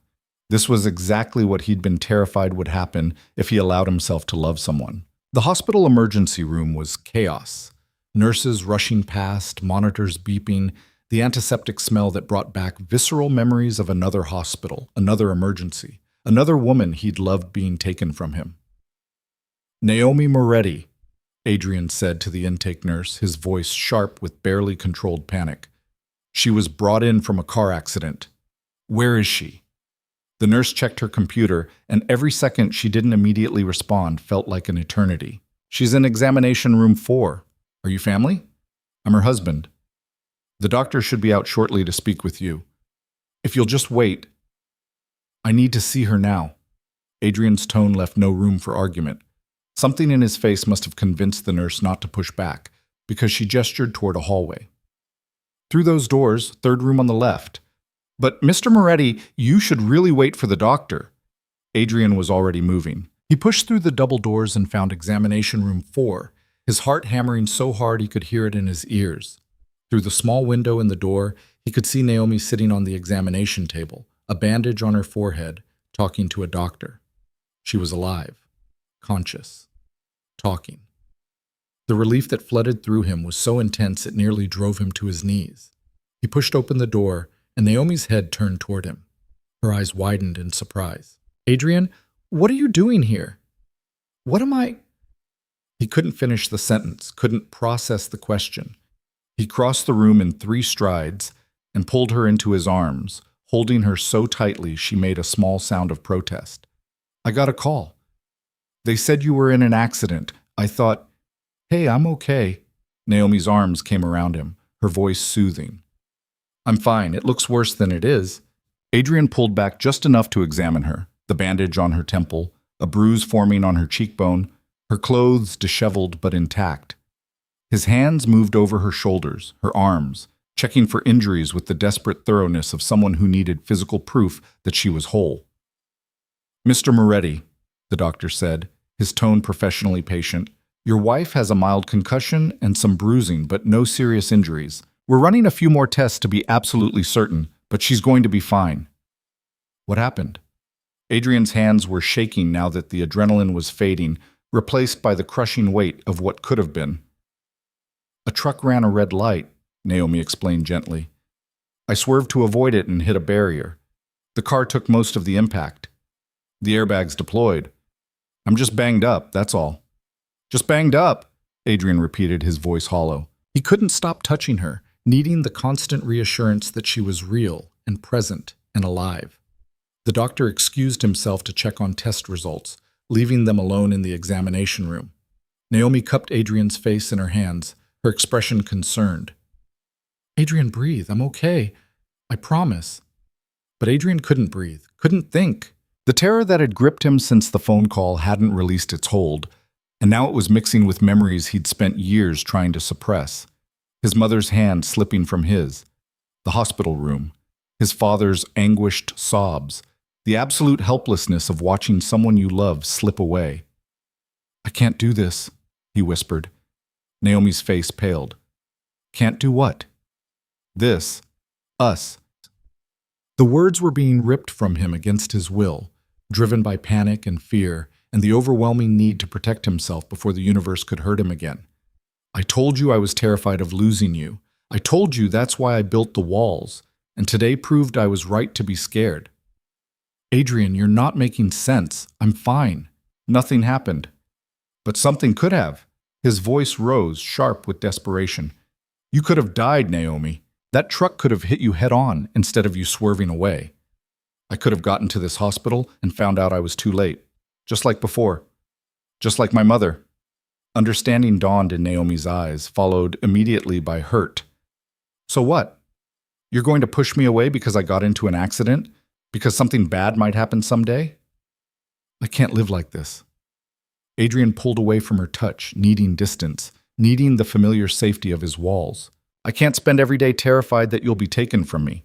It's too much. I was right the first time. This kind of vulnerability is weakness. It makes you powerless. Adrian, listen to yourself. You're letting fear make your decisions. Yes, because fear is rational. Fear keeps you safe. Love makes you vulnerable to unbearable pain. He was spiraling, he knew, but he couldn't stop it. The terror was too consuming, too visceral. I never should have let myself feel this way. I never should have torn down those walls. Naomi slid off the examination table, wincing slightly as she moved. Her eyes were bright with unshed tears, but her voice was steady. So that's it? One car accident and you're ready to throw away everything we've built? I'm trying to protect both of us. You're trying to protect yourself, Naomi corrected, her voice sharp now with anger and hurt. And you're using me as an excuse. This isn't about what happened today. This is about you being too scared to stay vulnerable, too scared to keep your heart open when it's hard. You don't understand. I understand perfectly. Tears spilled down Naomi's cheeks now, and seeing them was like acid on Adrian's skin. I understand that the man I fell in love with, the one who promised to fight through his fears, who swore he wouldn't retreat behind his walls, was lying, or maybe just not strong enough to keep that promise. Naomi, no. She held up a hand, stopping him. You don't get to do this. You don't get to make me fall in love with you, make me believe we were building something real, and then destroy it the first time something actually scary happens. That's not love, Adrian. That's cowardice. The word hit him like a slap. I'm trying to spare us both from future pain. Life is pain. Naomi's voice broke on the words. People get hurt. Accidents happen. We all die eventually. But that doesn't mean we stop living. It doesn't mean we stop loving. It means we hold on tighter to what matters while we have it. I can't. You can't or you won't. Naomi wiped at her tears, her expression shifting from hurt to something harder, something that looked almost like resignation. Because there's a difference. Can't means it's impossible. Won't means you're choosing fear over love, choosing safety over me. Adrian stood frozen, the panic still clawing at his chest, his mother's death and his father's grief and the terror of this morning all tangling together into a knot he couldn't untie. Part of him knew Naomi was right, knew he was making a catastrophic mistake driven by trauma and fear. But the wounded, terrified part of him, the 10-year-old boy who'd watched his mother die, was screaming that this was the only way to survive. "I'm sorry," he said finally, the words hollow and inadequate. "I can't be what you need." Naomi's face crumpled, but she straightened her shoulders, gathering dignity around herself like armor. "Then I guess we're done here." "Naomi?" "No, you've made your choice. Now live with it." She moved toward the door, pausing with her hand on the handle. "You know what the saddest part is? You're going to lose me anyway. Not because of some accident or tragedy beyond your control, but because you chose to. Because you'd rather be alone and safe than loved and scared. And someday, when you're sitting in that big empty house all by yourself, I hope you remember that this was your decision, not fate's, yours." She walked out, leaving Adrian standing alone in the examination room, the antiseptic smell choking him, the fluorescent lights too bright, everything inside him screaming that he'd just made the biggest mistake of his life. But he didn't follow her, didn't call her back, because the fear was still too overwhelming and he didn't know how to fight through it. The doctor returned a few minutes later to find Adrian sitting with his head in his hands. "Mr. Moretti? Is everything all right? Where's your wife?" "She left," Adrian said flatly. "But we haven't finished her test." "She left," Adrian repeated, and something in his tone made the doctor retreat without further questions. Adrian drove home in a fog, his mind replaying the conversation over and over. Naomi's tears, her accusations, the look on her face when she'd called him a coward. He wanted to be angry, wanted to justify his decision, but all he felt was hollow. The mansion was exactly as he'd left it that morning, pristine, perfectly ordered, and utterly empty. He walked through rooms that suddenly felt too large, too quiet, too much like the mausoleum he'd been living in before Naomi had brought life and warmth and light into his carefully controlled world. In the bedroom, her things were still scattered about. A book on the nightstand, her robe draped over a chair, the subtle scent of her perfume lingering in the air. Evidence of a life shared, of intimacy and companionship, and all the things he'd just destroyed in a moment of blind panic. Adrian's phone rang. It was Marcus from the foundation. "Adrian, I just heard about Naomi's accident. Is she all right?" "She's fine. Minor injuries." "Thank goodness. When should we expect her back at the office?" Adrian's jaw tightened. "I don't know. You should ask her directly." There was a pause, heavy with unspoken questions. "Is everything okay?" "Everything's fine," Adrian lied. "I have to go." He ended the call and sat on the edge of the bed, staring at Naomi's book. It was a novel about two people finding each other against impossible odds, rebuilding their lives after trauma. She'd mentioned it a few weeks ago, saying it reminded her of them. The irony was devastating. Days passed. Naomi didn't come home. Adrian learned through Maria that she'd gone to stay with Sophia, that she'd sent for some of her clothes but left most of her things at the estate. He told himself this was what he wanted: distance, safety, protection from the pain of potential loss. But the house felt like a tomb. Work felt meaningless. Food tasted like ash. He couldn't sleep in their bed without being haunted by the ghost of her presence, so he moved to a guest room. But that didn't help either. Everywhere he looked, he saw evidence of the life they'd built together. The foundation report she'd left on his desk, the coffee mug she favored in the kitchen, the art book she'd been reading in the library. A week after the accident, his father called. "I heard what happened," Lorenzo said without preamble, "with Naomi's accident and your subsequent idiocy." "Who told you? Does it matter?" "Adrian, what have you done?" "I made the smart choice, the safe choice." "You made the coward's choice," Lorenzo said bluntly. "You got scared and you ran. just like you swore you'd never do. You don't understand.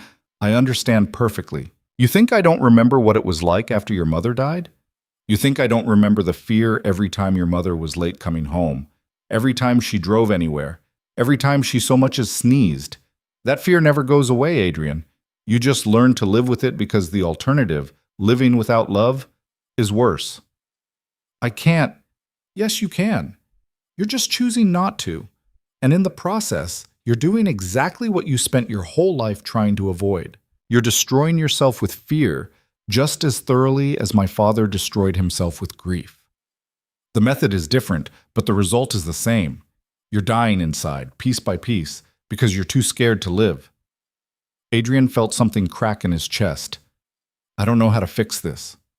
Start by admitting you were wrong, then fight like hell to prove you can be better. Lorenzo's voice softened slightly.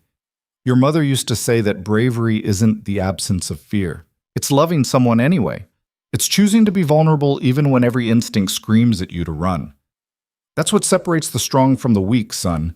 Not who avoids pain, but who has the courage to risk it for something worthwhile. After the call ended, Adrian sat in his study for hours, his father's words echoing in his mind. He thought about his mother, not her death, but her life. The way she'd laughed at his father's terrible jokes. The way she'd held Adrian when he had nightmares. The way she'd loved fiercely and fully, right up until the end. She'd known life was fragile. She'd known that loving meant risking loss. And she'd done it anyway, with her whole heart. What would she think of the man he'd become? The fortress he'd built? The love he'd just thrown away because he was too terrified to risk being hurt? Adrian pulled out his phone and stared at Naomi's contact information. His finger hovered over the call button, but he couldn't make himself press it. What would he even say? How could he possibly explain or justify what he'd done? Another week crawled by. The Foundation's quarterly gala was approaching, an event Adrian had to attend as one of the primary donors. He knew Naomi would be there in her role with the Foundation. The thought of seeing her, of being in the same room while she looked through him like a stranger, was almost unbearable. But he deserved unbearable. He deserved every ounce of pain this was causing him. The night of the gala, Adrian dressed with mechanical precision, his reflection in the mirror showing a man who looked polished and controlled and completely dead inside. The drive to the venue felt like heading toward his own execution. The ballroom was already crowded when he arrived, filled with the city's elite and the Foundation's supporters. Adrian moved through the crowd, accepting congratulations on the Foundation's success, making small talk, playing the role of the generous benefactor. And then he saw her. Naomi stood near the bar, talking with a group of donors. She wore a deep navy dress that made her look like midnight-made flesh, her hair swept up to reveal the graceful line of her neck. The bruise on her cheekbone had faded to a barely visible shadow. She was smiling, engaging, vibrant, everything he remembered and more. And she was looking at him like he didn't exist. Their eyes met across the room, and for just a moment Adrian saw something flicker in her expression. Pain, maybe, or longing. But then it was gone, replaced by cool indifference. She turned back to her conversation, dismissing him completely. It hurt worse than any business loss, any physical injury, anything he'd ever experienced, because this was his fault. He'd had everything he'd ever wanted, and he'd destroyed it with his own hands. Adrian made it through an hour of the gala before he couldn't take it anymore.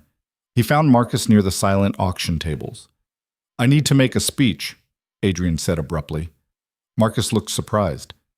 We weren't planning for you to speak tonight. The program's already set. I don't care. I need to say something, please.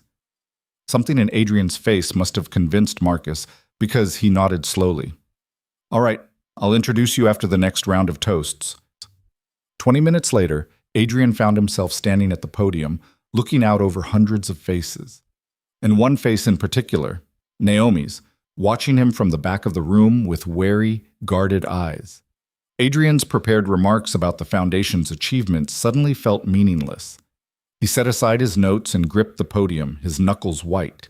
I'm supposed to talk about the incredible work the Moretti Foundation has done this year, he began, his voice carrying through the suddenly quiet ballroom. About the lives we've changed and the communities we've strengthened. And we have done incredible work, largely due to the efforts of our director Marcus Chen and our international partnerships coordinator, Naomi Moretti. He saw Naomi tense, saw her start to move toward the exit. Panic surged through him.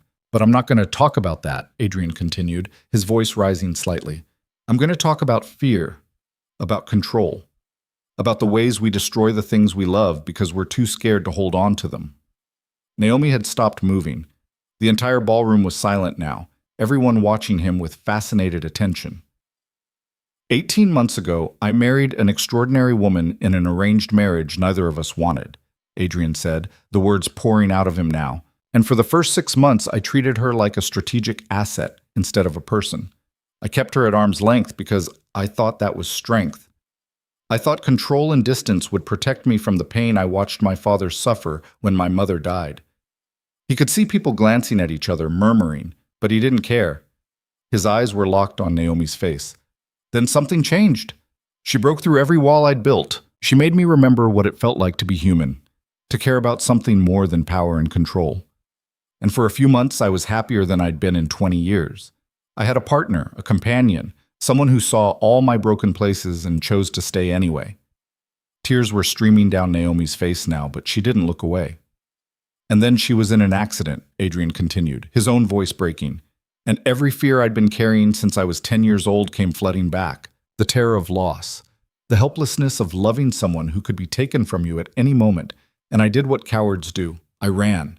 I pushed her away before life could take her from me. I convinced myself I was being smart when really I was just being scared.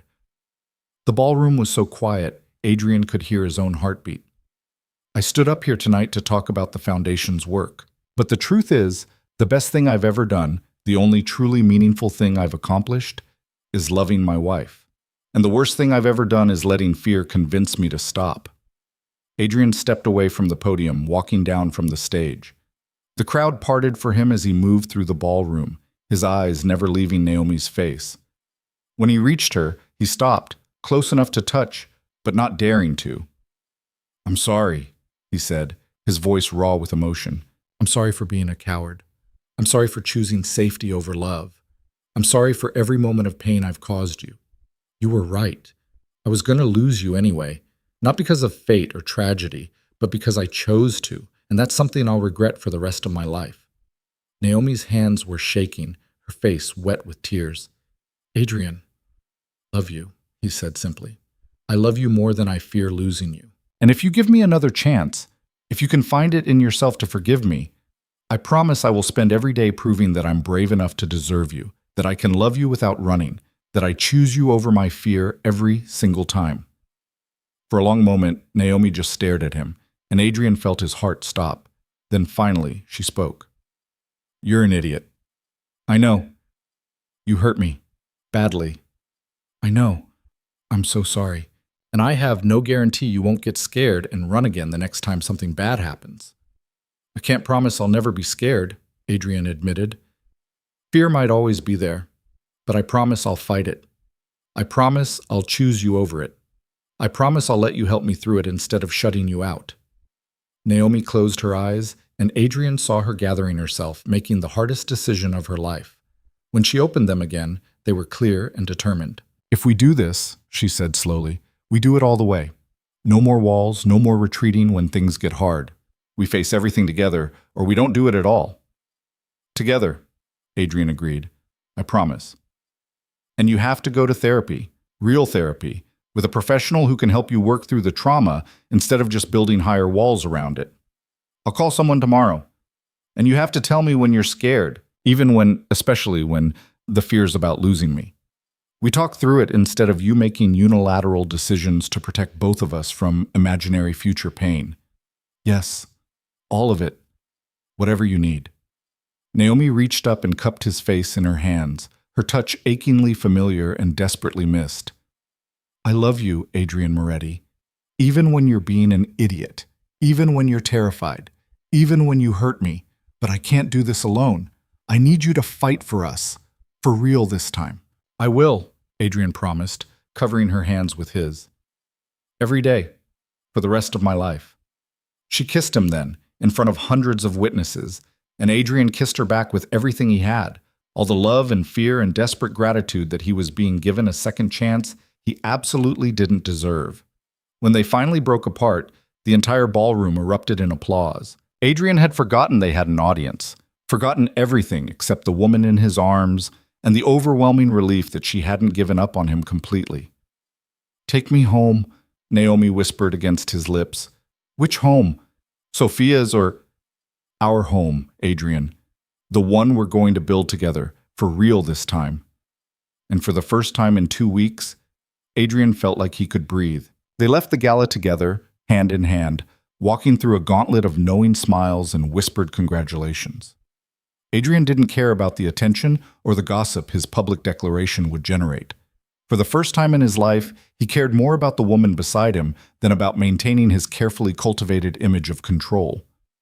The drive home was quiet, but it was a different kind of silence than the tense distance that had characterized so much of their marriage. Naomi's hand rested in his, their fingers intertwined, and every few moments Adrian would glance over at her just to confirm she was really there, really coming home with him. "You're staring," Naomi said softly, but there was amusement in her voice.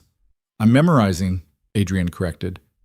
"In case this is a dream, and I wake up alone in that guest room I've been sleeping in." "You've been sleeping in a guest room?" "I couldn't sleep in our bed without you. It felt wrong." Naomi squeezed his hand. "For what it's worth, Sophia's couch was terrible. I've had a permanent crick in my neck for 2 weeks." "You could have come home any time." "No, I couldn't. Not until you were ready to actually fight for us instead of just apologizing and hoping I'd forget what you did." She turned to look at him directly. "What you did tonight, that public declaration, putting yourself out there in front of everyone, that took real courage. That's what I needed to see." "I meant every word. I know you did. That's why I'm here." Naomi paused, then continued more seriously. "But Adrian, you need to understand, I meant what I said too. No more walls, no more running when you get scared. We're going to have hard days ahead, and I need to know you won't bail the first time your trauma gets triggered." "I won't. I swear I won't." Adrian pulled the car into the estate's long driveway, the mansion's lights glowing warm and welcoming in the darkness. "And I'm calling a therapist tomorrow. First thing, I should have done it years ago. We both should have. Maybe we can find someone who does couples therapy too. This isn't just about fixing you, it's about building something healthy together." Adrian parked the car but didn't immediately get out.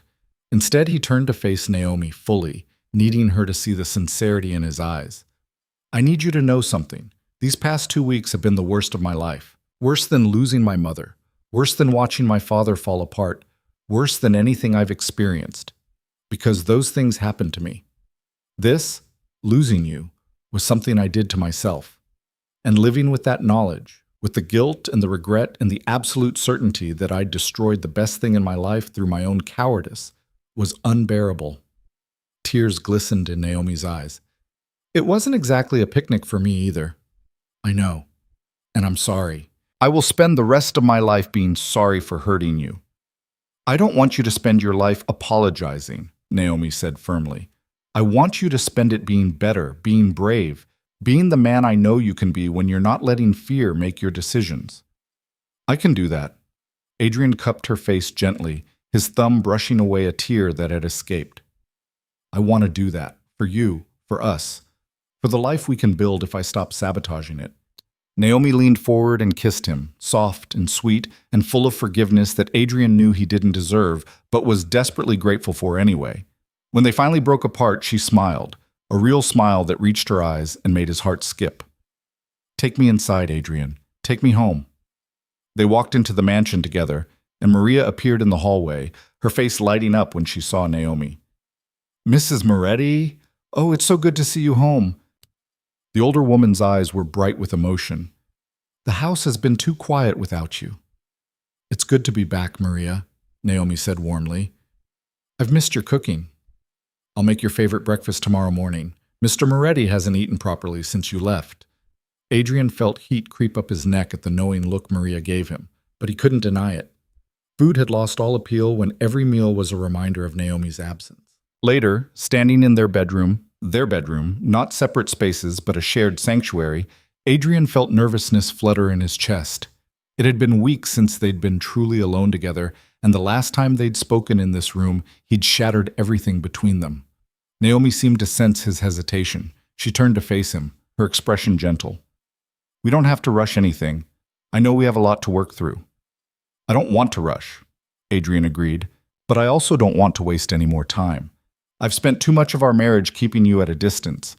I want to be close to you, Naomi, in every way that matters. Then come here. Naomi held out her hand and Adrian took it, letting her pull him close. Just hold me tonight. Let's start with that. They changed for bed and climbed under the covers together, and when Naomi curled into his side, her head on his chest, Adrian felt something settle in his soul. This was right. This was home.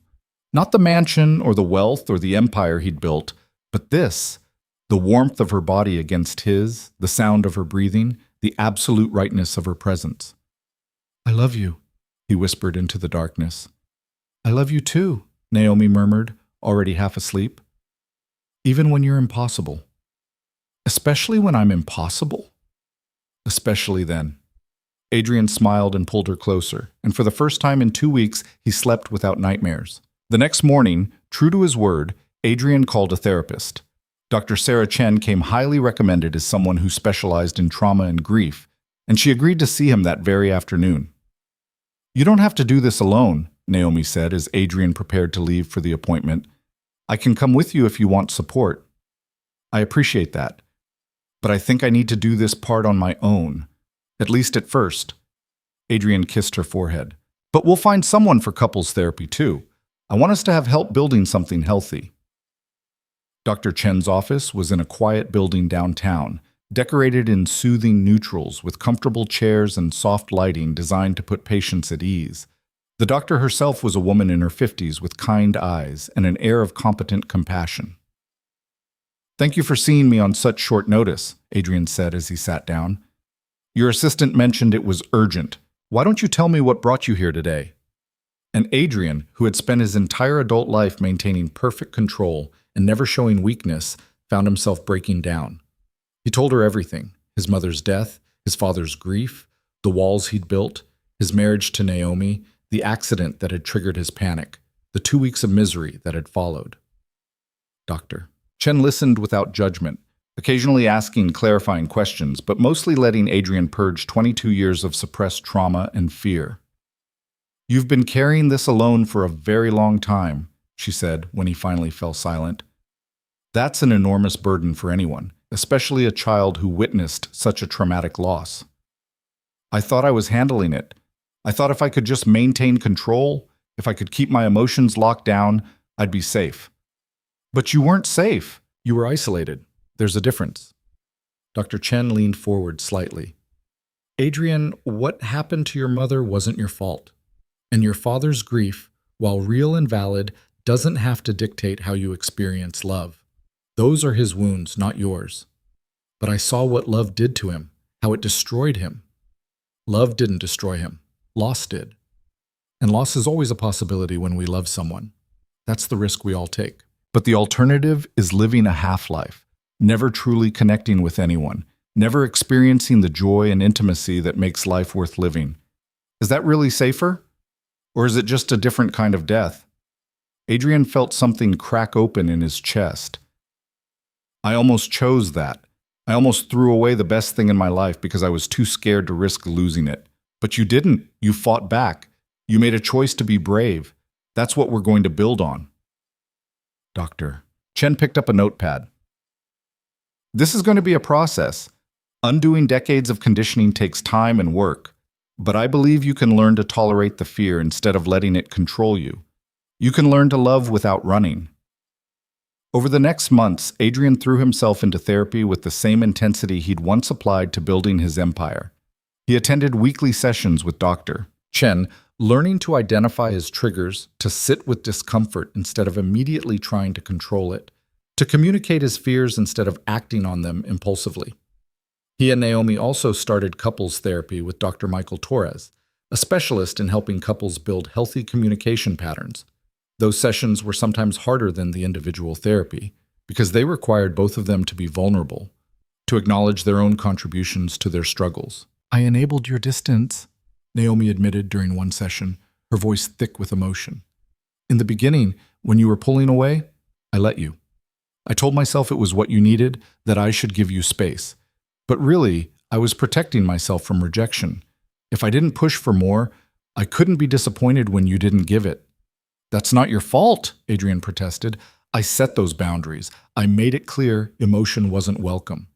But I accepted them without pushing back. I could have demanded more from the start. Instead, I waited months to stand up for what I needed. Naomi looked at Dr. Torres. I think part of me believed I didn't deserve more, that an arranged marriage was always going to be cold and distant. It sounds like you both brought your own wounds into this relationship, Dr. Torres observed. Adrian, you brought fear of loss and used control as protection. Naomi, you brought fear of rejection and used accommodation as protection. Those patterns fed each other. How do we break them? Adrian asked. By doing exactly what you're doing now. Being honest about them, recognizing them when they happen, choosing different responses. Dr. Torres looked between them. You've both already shown you can change. The question is whether you can sustain it when things get difficult. Things did get difficult. A few weeks into therapy, Adrian had a business crisis that triggered all his old patterns. A major deal fell through, costing the company millions, and his first instinct was to retreat into his study and handle it alone. But Naomi, recognizing the signs, didn't let him. Talk to me, she said, blocking the study door. Tell me what's happening. I need to work. This is a disaster and you need to let me in. Naomi's voice was firm but not angry. This is exactly what we talked about in therapy. Something stressful happens and your instinct is to isolate, but that doesn't work anymore. We're a team. Adrian felt the familiar urge to brush her off, to insist he had it under control. But he'd learned to recognize that urge for what it was, fear disguised as self-sufficiency. The Singapore deal collapsed, he said, the admission feeling like pulling teeth. 3 months of negotiations down the drain because their primary investor backed out. It's going to cost us $20 million and set our Asian expansion back by at least a year. That's huge, I'm sorry. Naomi stepped closer, her hand on his arm. What can I do to help? You can't fix this. It's a business problem. I know I can't fix it, but I can be here while you deal with it. I can remind you to eat and sleep. I can listen when you need to vent. I can help you think through alternatives. She squeezed his arm gently. You don't have to carry this alone. Adrian felt the tension in his shoulders ease slightly. I'm not good at accepting help. I know, but you're learning. That's what matters. Naomi pulled him into the study and sat down on the couch, patting the space beside her. Now tell me everything. Let's figure this out together. And they did. Naomi asked insightful questions that helped Adrian see angles he'd missed. She suggested reaching out to alternative investors. She reminded him of a contact in Tokyo who might be able to salvage part of the deal. By the time they finished talking, Adrian had a plan. Not a perfect solution, but a viable path forward. More importantly, he'd let her help. He'd shared the burden instead of carrying it alone, and it felt like a victory. Similar tests came in different forms over the following months. Naomi got the flu again, and Adrian had to consciously fight the panic that tried to consume him. Instead of spiraling into catastrophic thinking, he took care of her while also talking to Dr. Chen about his fear. He learned that he could be scared and still function. That fear didn't have to dictate his actions. There were setbacks, too. Times when Adrian retreated without meaning to, when old patterns reasserted themselves under stress. But now Naomi called him on it immediately, and Adrian had learned to apologize and course-correct instead of getting defensive. I'm sorry, became a phrase Adrian used regularly, not as a shield or a way to avoid accountability, but as genuine acknowledgement when he fell short. And Naomi, in turn, extended grace while still maintaining her boundaries. 8 months after the night of the gala, Adrian came home to find Naomi in the library, reading a report with a small smile on her face. What's that? He asked, kissing the top of her head before settling beside her. The quarterly results from the foundation. We've exceeded every goal, Adrian. The international partnerships have brought in enough funding to open 10 new community centers across 3 continents. The scholarship program has tripled. We're making a real difference. Pride swelled in Adrian's chest. That's incredible. You've done incredible work. We've done incredible work, Naomi corrected. This is the Moretti Foundation. Your name, your resources. I'm just the one implementing the vision. You're much more than that. Adrian took the report from her hands and set it aside, pulling her into his lap. You've transformed what this foundation means. It used to be a tax write-off with my name on it. Now it's a genuine force for good in the world. That's all you. Naomi smiled and kissed him softly. We make a good team. We make a great team. Adrian hesitated, then continued. I've been thinking about something, and I want your honest opinion. Okay, what is it? I want to step back from some of my business responsibilities. Not retire completely, but delegate more. Spend less time at the office and more time on things that actually matter. The foundation, our life together. Maybe starting a family someday, if that's something you'd want. Naomi's eyes widened. Adrian, the business has been your entire life for years. Are you sure? I'm sure that I don't want to be 70 years old and realize I spent my whole life building an empire but forgot to actually live. I'm sure that I want to be present for our marriage, not just physically here, but emotionally engaged. And I'm sure that if we decide to have children, I want to be the kind of father my dad was before grief broke him. Involved, loving, present. Tears filled Naomi's eyes. You'd want children? We've never talked about that. I know, and I understand if you don't. If this life, this partnership is enough for you, then it's enough for me too. But I wanted you to know that I'm not running from the future anymore. I'm not afraid of building something that could make me vulnerable. I want all of it, the messy, scary, beautiful parts of a real life together. Naomi wrapped her arms around his neck and buried her face in his shoulder. I want that too, all of it. The life, the family, the future. I want to build something with you that's bigger than just us. Adrian held her close, feeling contentment settle over him like a warm blanket. This was what happiness felt like. Not the absence of fear or struggle, but the presence of love strong enough to face them together. A year after the gala, almost exactly 2 years after their wedding, Adrian planned something special. He told Naomi they were going to dinner at a new restaurant downtown, but when the car pulled up to their destination, she looked confused. This is the cathedral where we got married. I know. Adrian helped her out of the car, his heart pounding with nervous anticipation. There's something I want to do. He led her inside the empty cathedral, their footsteps echoing in the vast space. Candles had been lit throughout, casting warm, flickering light over the same aisle Naomi had walked down 2 years ago as a reluctant bride entering a loveless marriage. At the altar stood Father Michael, the same priest who had officiated their first wedding. Adrian, what's going on? Naomi asked, her voice trembling. Adrian took both her hands in his, looking into the eyes of the woman who had saved him from himself. 2 years ago, we stood here and made vows that meant nothing. We promised to love and cherish each other, but we were both lying. This wasn't a marriage. It was a business arrangement. Adrian, let me finish. He squeezed her hands gently. I want to do it again, for real this time. I want to stand here and make promises I actually mean, vows I intend to keep not because of family obligation or strategic advantage, but because I love you more than I thought it was possible to love anyone. Tears streamed down Naomi's face. You want to renew our vows? I want to actually marry you, the real you, not the strategic asset I thought you were. The woman who refused to let me hide. The woman who demanded I be better and then loved me through the process of becoming better. The woman I want to spend the rest of my life with, not because I have to, but because I choose to, every single day. Father Michael stepped forward, smiling warmly. I've known the Moretti family for 30 years. I baptized Adrian, watched him grow up, and I've never seen him as genuinely happy as he's been this past year. It would be my honor to help you renew these vows properly. Naomi laughed through her tears. You planned this. You actually planned a whole ceremony. With help from Sophia, Maria, and Marcus, they're all waiting outside to celebrate with us afterward. But first, I wanted this to be just us, just you and me, making real promises in the place where we started. You're ridiculous, Naomi said, but she was beaming. And I love you so much. Is that a yes? That's a yes. Father Michael opened his prayer book, but Adrian shook his head. I'd like to say my own vows this time, if that's all right. Of course. Adrian took a deep breath, looking into Naomi's eyes, and spoke from his heart.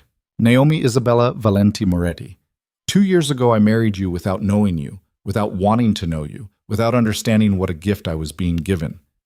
I was a coward who thought control was the same as strength, who believed isolation was safety. You proved me wrong about everything. He reached up to wipe tears from her cheeks with his thumb. You taught me that real strength is vulnerability, that real safety comes from connection, not control, that the bravest thing I could ever do is love you completely, without reservation, without walls, without fear dictating my choices. You didn't just break through my defenses, you showed me I didn't need them, that I could be loved exactly as I am, broken places and all. His own voice broke slightly, but he continued. So today, I promise to love you not in spite of my fear, but through it. I promise to let you in, even when every instinct tells me to retreat. I promise to be your partner in every sense, sharing burdens, celebrating victories, facing whatever comes together.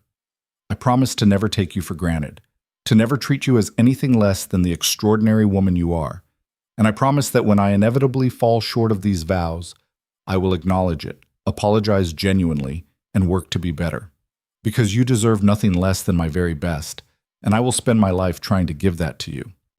Naomi was openly crying now, but she was smiling too. My turn? Please. She took a shaky breath. Adrian Michael Moretti.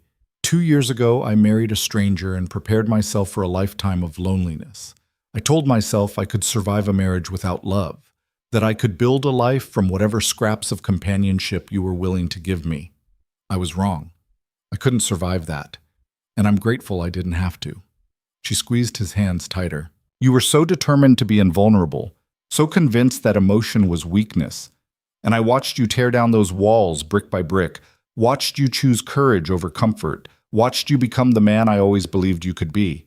You gave me the greatest gift anyone has ever given me. You let me see you, the real you.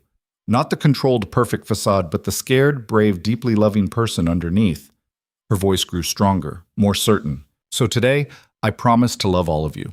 The parts that are easy to love and the parts that are still healing.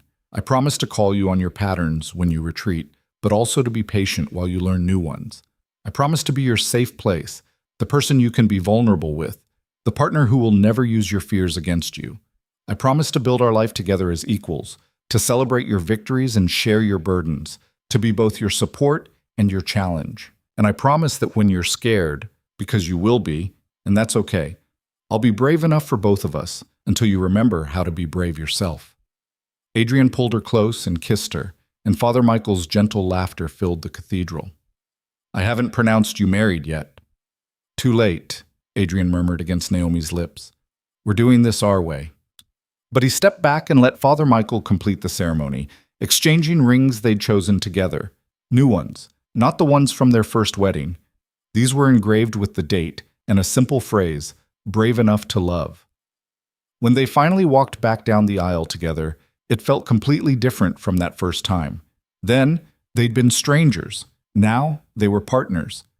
Then, the marriage had been hollow. Now, it was real. Outside the cathedral, Sophia, Marcus, Maria, and a small group of close friends and family waited with champagne and congratulations. Even Lorenzo had made the trip from his care facility, tears streaming down his weathered face. Your mother would be so proud, he told Adrian, gripping his son's shoulders. Not of the empire you built or the power you accumulated, but of this, of you learning to love without fear. That takes more strength than anything else. The celebration moved to a small restaurant Adrian had rented out for the evening. It was intimate and warm, filled with people who genuinely cared about them rather than the hundreds of acquaintances and business associates who'd attended their first wedding. During dinner, Sophia cornered Naomi with a knowing smile. So, when are you going to tell him? Tell him what? Naomi asked innocently. Don't play dumb with me. I've known you for 10 years. I can tell when you're hiding something, and you've had that glow for weeks. Naomi bit her lip, then smiled. I wanted to wait until after tonight. I didn't want to overshadow the vow renewal. You're pregnant, Sophia squealed, then immediately lowered her voice at Naomi's frantic shushing. Oh my God, you're pregnant. Does he know? Not yet. I only confirmed it yesterday. I'm going to tell him tonight. This is perfect. Naomi, this is everything. Later, after the celebration wound down and they returned home, Adrian and Naomi stood on the balcony of their bedroom, looking out over the grounds bathed in moonlight. Today was perfect, Naomi said softly, leaning into Adrian's embrace. Thank you for giving us a real wedding. Thank you for being patient while I figured out how to be a real husband. Adrian kissed the top of her head. I know I still have work to do. Therapy is helping, but I'm not magically cured. I'll probably always have to actively manage my fear instead of letting it run on autopilot. That's okay. Growth isn't linear. We'll have good days and hard days. What matters is that we face them together. Together, Adrian agreed. Then he felt Naomi tense slightly in his arms. What's wrong? Nothing's wrong. The opposite, actually.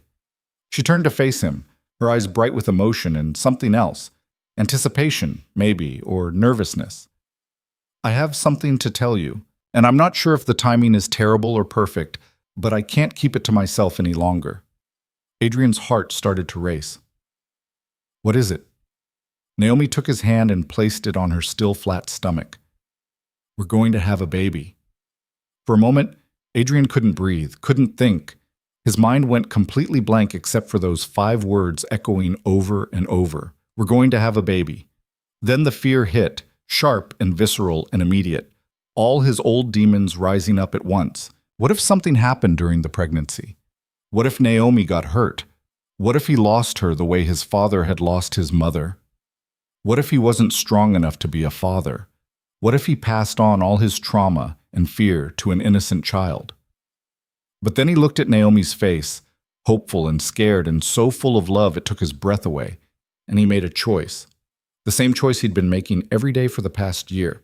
The choice to be brave, to love anyway, to trust that the joy would be worth the risk. We're having a baby, he repeated, and his voice cracked with emotion. We're going to be parents. Are you happy? I know we talked about it, but we didn't have a timeline, and I know this is fast, and if you're not ready... Adrian silenced her with a kiss, pouring every ounce of love and gratitude and terrified joy into it. When he pulled back, he was smiling through tears. I'm terrified. Absolutely terrified. But I'm also happier than I've ever been. We're having a baby, Naomi. We're going to be a family. We're already a family, Naomi corrected gently. We're just expanding it. Adrian pulled her close, holding her and their unborn child, and felt something settle in his soul. This was what his mother had known, that love was worth the risk, that fear would always be there, whispering warnings about all the things that could go wrong. But love was louder, love was stronger. Love was brave enough to build a life anyway. The months of Naomi's pregnancy were both the most terrifying and the most joyful of Adrian's life. He attended every doctor's appointment, holding her hand through ultrasounds and blood tests, and all the routine checkups that felt monumentally important because they involved the tiny life growing inside her. He read every book on pregnancy and fatherhood he could find, probably driving Naomi crazy with his excessive preparation.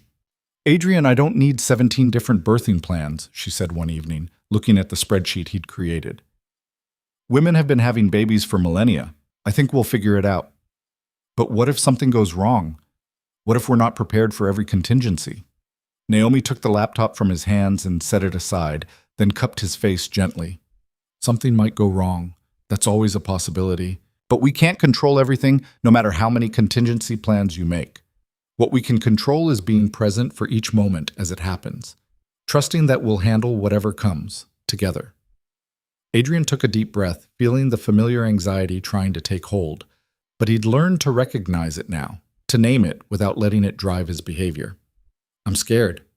I know, I'm scared too. This is scary, but we're going to be okay. But promise? I promise to do my very best to be okay. I promise to take care of myself and our baby. I promise to tell you when I'm worried instead of hiding it. And I promise that no matter what happens, we'll face it as a team. That's all I can promise. But it's real. Adrian kissed her forehead, then her belly, feeling the baby kick against his hand. You're right. That's enough. Doctor. Chen helped him work through the pregnancy anxiety and therapy, teaching him techniques for managing the fear when it threatened to overwhelm him. And Dr. Torres helped them prepare as a couple, discussing how their relationship would change with a baby, how to maintain connection amid the chaos of new parenthood, how to support each other through the challenges ahead. 7 months into the pregnancy, they learned they were having a girl. Adrian cried when the ultrasound technician told them, overwhelmed with joy and terror in equal measure. A daughter, he whispered to Naomi that night, his hand on her rounded belly. We're having a daughter. Are you disappointed? I know some men want sons. Disappointed? Naomi, I'm terrified and overjoyed and so grateful I can barely speak. This little girl is going to be so loved, so protected, so valued for exactly who she is, not what anyone expects her to be. What should we name her? Naomi asked. Adrian thought for a moment, then said quietly, Elena, after my mother, if that's okay with you. Fresh tears filled Naomi's eyes. Elena Moretti, it's perfect. Elena Grace Moretti, Adrian said, placing his hand over Naomi's on her belly.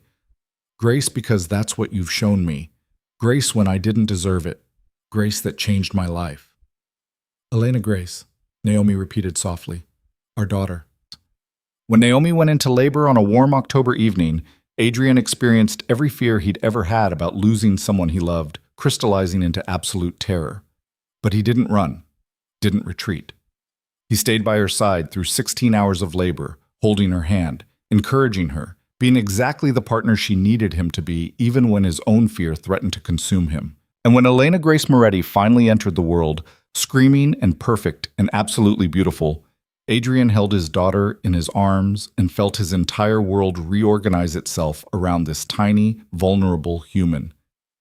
She's perfect, he whispered, tears streaming down his face.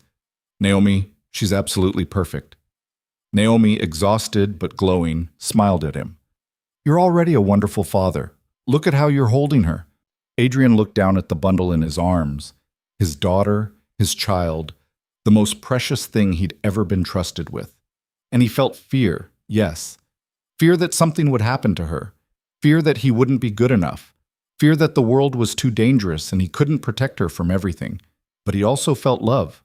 Overwhelming, transformative, unconditional love. And he finally understood what his father had tried to tell him, that the fear didn't matter as much as the love, that you could be terrified and still be brave, that the capacity to be hurt was the price of the capacity to love, and it was worth paying. Hi, Elena, he said softly to his daughter.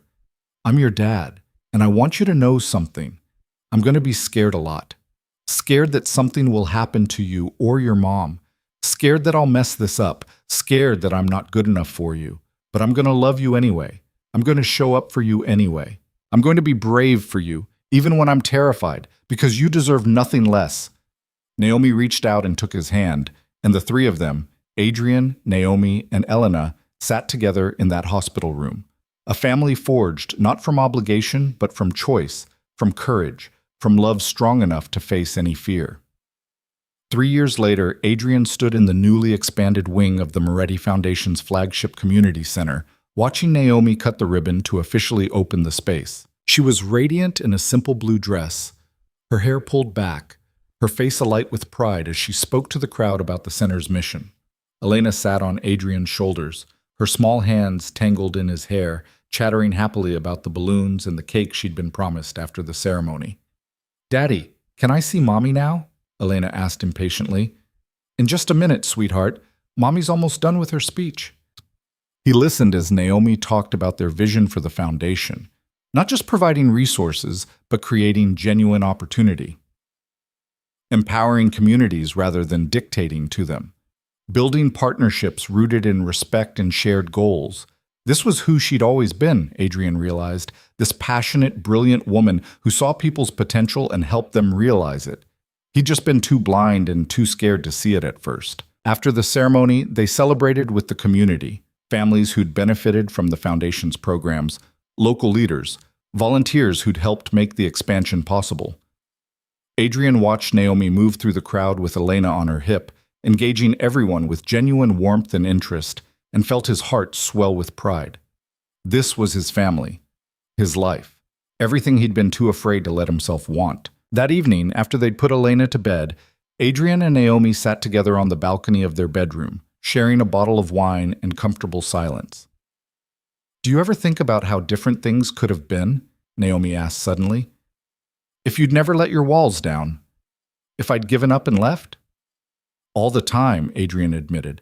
I think about how close I came to destroying this. How easily I could have spent my whole life alone in that fortress I built, convinced I was safe when really I was just slowly dying inside. What changed? Really changed, I mean. What made you finally choose vulnerability over control? Adrian thought about it seriously, tracing patterns on the back of her hand. You did. Not because you fixed me or changed me, but because you refused to accept less than genuine connection. You demanded I be real with you, and you were brave enough to be real with me first. You showed me what was possible if I was willing to risk it. I was terrified too, when I gave you that second chance. I wasn't sure you wouldn't just hurt me again. I probably will hurt you again, Adrian said honestly. Not intentionally, but I'm human. I'll make mistakes. I'll let fear drive my decisions sometimes. I'll fall short. I know. But the difference is, now you acknowledge it. You apologize. You work to be better. That's all anyone can ask for. Not perfection, but genuine effort. Honest trying. Adrian pulled her close, breathing in the familiar scent of her perfume. I spent so many years thinking love was the enemy, that it would destroy me the way grief destroyed my father. But I had it backwards. Refusing to love, that's what was destroying me. You saved my life, Naomi, not by making it safe, but by making it worth living. We saved each other, Naomi corrected. You gave me purpose when I felt invisible. You challenged me to be more than what I thought I could be. You loved me enough to fight through your fear, and that gave me courage to demand what I deserved. We made each other better. They sat in comfortable silence for a while. Then Naomi said softly, I'm pregnant again. Adrian's heart skipped, but this time the fear was manageable, overshadowed by joy. Another baby? Another baby? Are you okay with that? I'm terrified, Adrian admitted, but also incredibly happy. We're expanding our family. We're expanding our family, Naomi confirmed, smiling. Think you can handle two? With you by my side? I can handle anything. And he meant it. The fear would always be there. That was part of loving deeply, of having people who mattered more than anything. But he'd learned to live with it, to function despite it, to choose love over safety every single time. That was the real victory. Not conquering fear or eliminating vulnerability, but being brave enough to love anyway. Being strong enough to build a life with another person, to create new life together, to open yourself to all the joy and pain that came with genuine connection. Years passed. Elena grew into a bright, compassionate child who loved books and art and helping her mother at the foundation. Her brother Lucas arrived 2 years later, a happy baby who adored his sister. Adrian and Naomi watched their children grow, supported each other through the challenges of parenthood, continued their therapy both individually and as a couple. The business evolved too. Adrian delegated more responsibility, focusing his energy on the foundation and on being present for his family. The Moretti empire didn't collapse. If anything, it thrived under distributed leadership. But more importantly, Adrian thrived. He became known not just as a powerful businessman, but as a dedicated philanthropist, a devoted husband, a hands-on father. He never stopped seeing Dr. Chen. Even years later, when things were good, he maintained his weekly sessions. Because he'd learned that mental health wasn't something you fixed once and forgot about. It was something you maintained, like physical health. And he wanted to be his best self for his family. On their 5th anniversary, both of their legal marriage and their vow renewal, Adrian and Naomi returned to the cathedral where they'd married twice. This time their children came with them, along with Lorenzo and a small group of close friends. 5 years ago today, we stood here and made real promises, Adrian said, holding Naomi's hands while Elena and Lucas played quietly nearby. And I want to renew them again. Not because the old ones aren't good anymore, but because I mean them even more now than I did then. You want to make this an anniversary tradition? Naomi asked, amused. I want to make sure you know every year that I'm still choosing you, still choosing us, still brave enough to love you, fear and all. I choose you too, Naomi said, tears in her eyes. Every day, every year for the rest of my life. They kissed, and Elena made exaggerated gagging sounds that made Lucas giggle, and Lorenzo laughed from his wheelchair, and Father Michael smiled benevolently at the family they'd become. This was happiness, Adrian realized. Not the absence of struggle or fear or pain, but the presence of love strong enough to face them all. Not a perfect life, but a real one. Not safety achieved through isolation, but peace found through connection. He'd spent so many years believing that control was the answer, that if he could just manage every variable, predict every outcome, maintain perfect order, He'd be safe from the chaos of loss and grief. But he'd been wrong. The real answer was love. Messy, terrifying, uncontrollable love. Love that made you vulnerable, but also made you whole. Love that risked everything, but gave you something worth the risk. As they left the cathedral together, Adrian carrying Lucas while Naomi held Elena's hand, he looked back one more time at the place where his life had changed, where a marriage without love had somehow, impossibly, become the greatest love story he'd ever known. It hadn't been easy. It hadn't been smooth. There had been pain and mistakes and moments when everything had almost fallen apart. But they'd fought for it, both of them. They'd chosen courage over comfort, vulnerability over safety, love over fear. And in the end, that choice had made all the difference.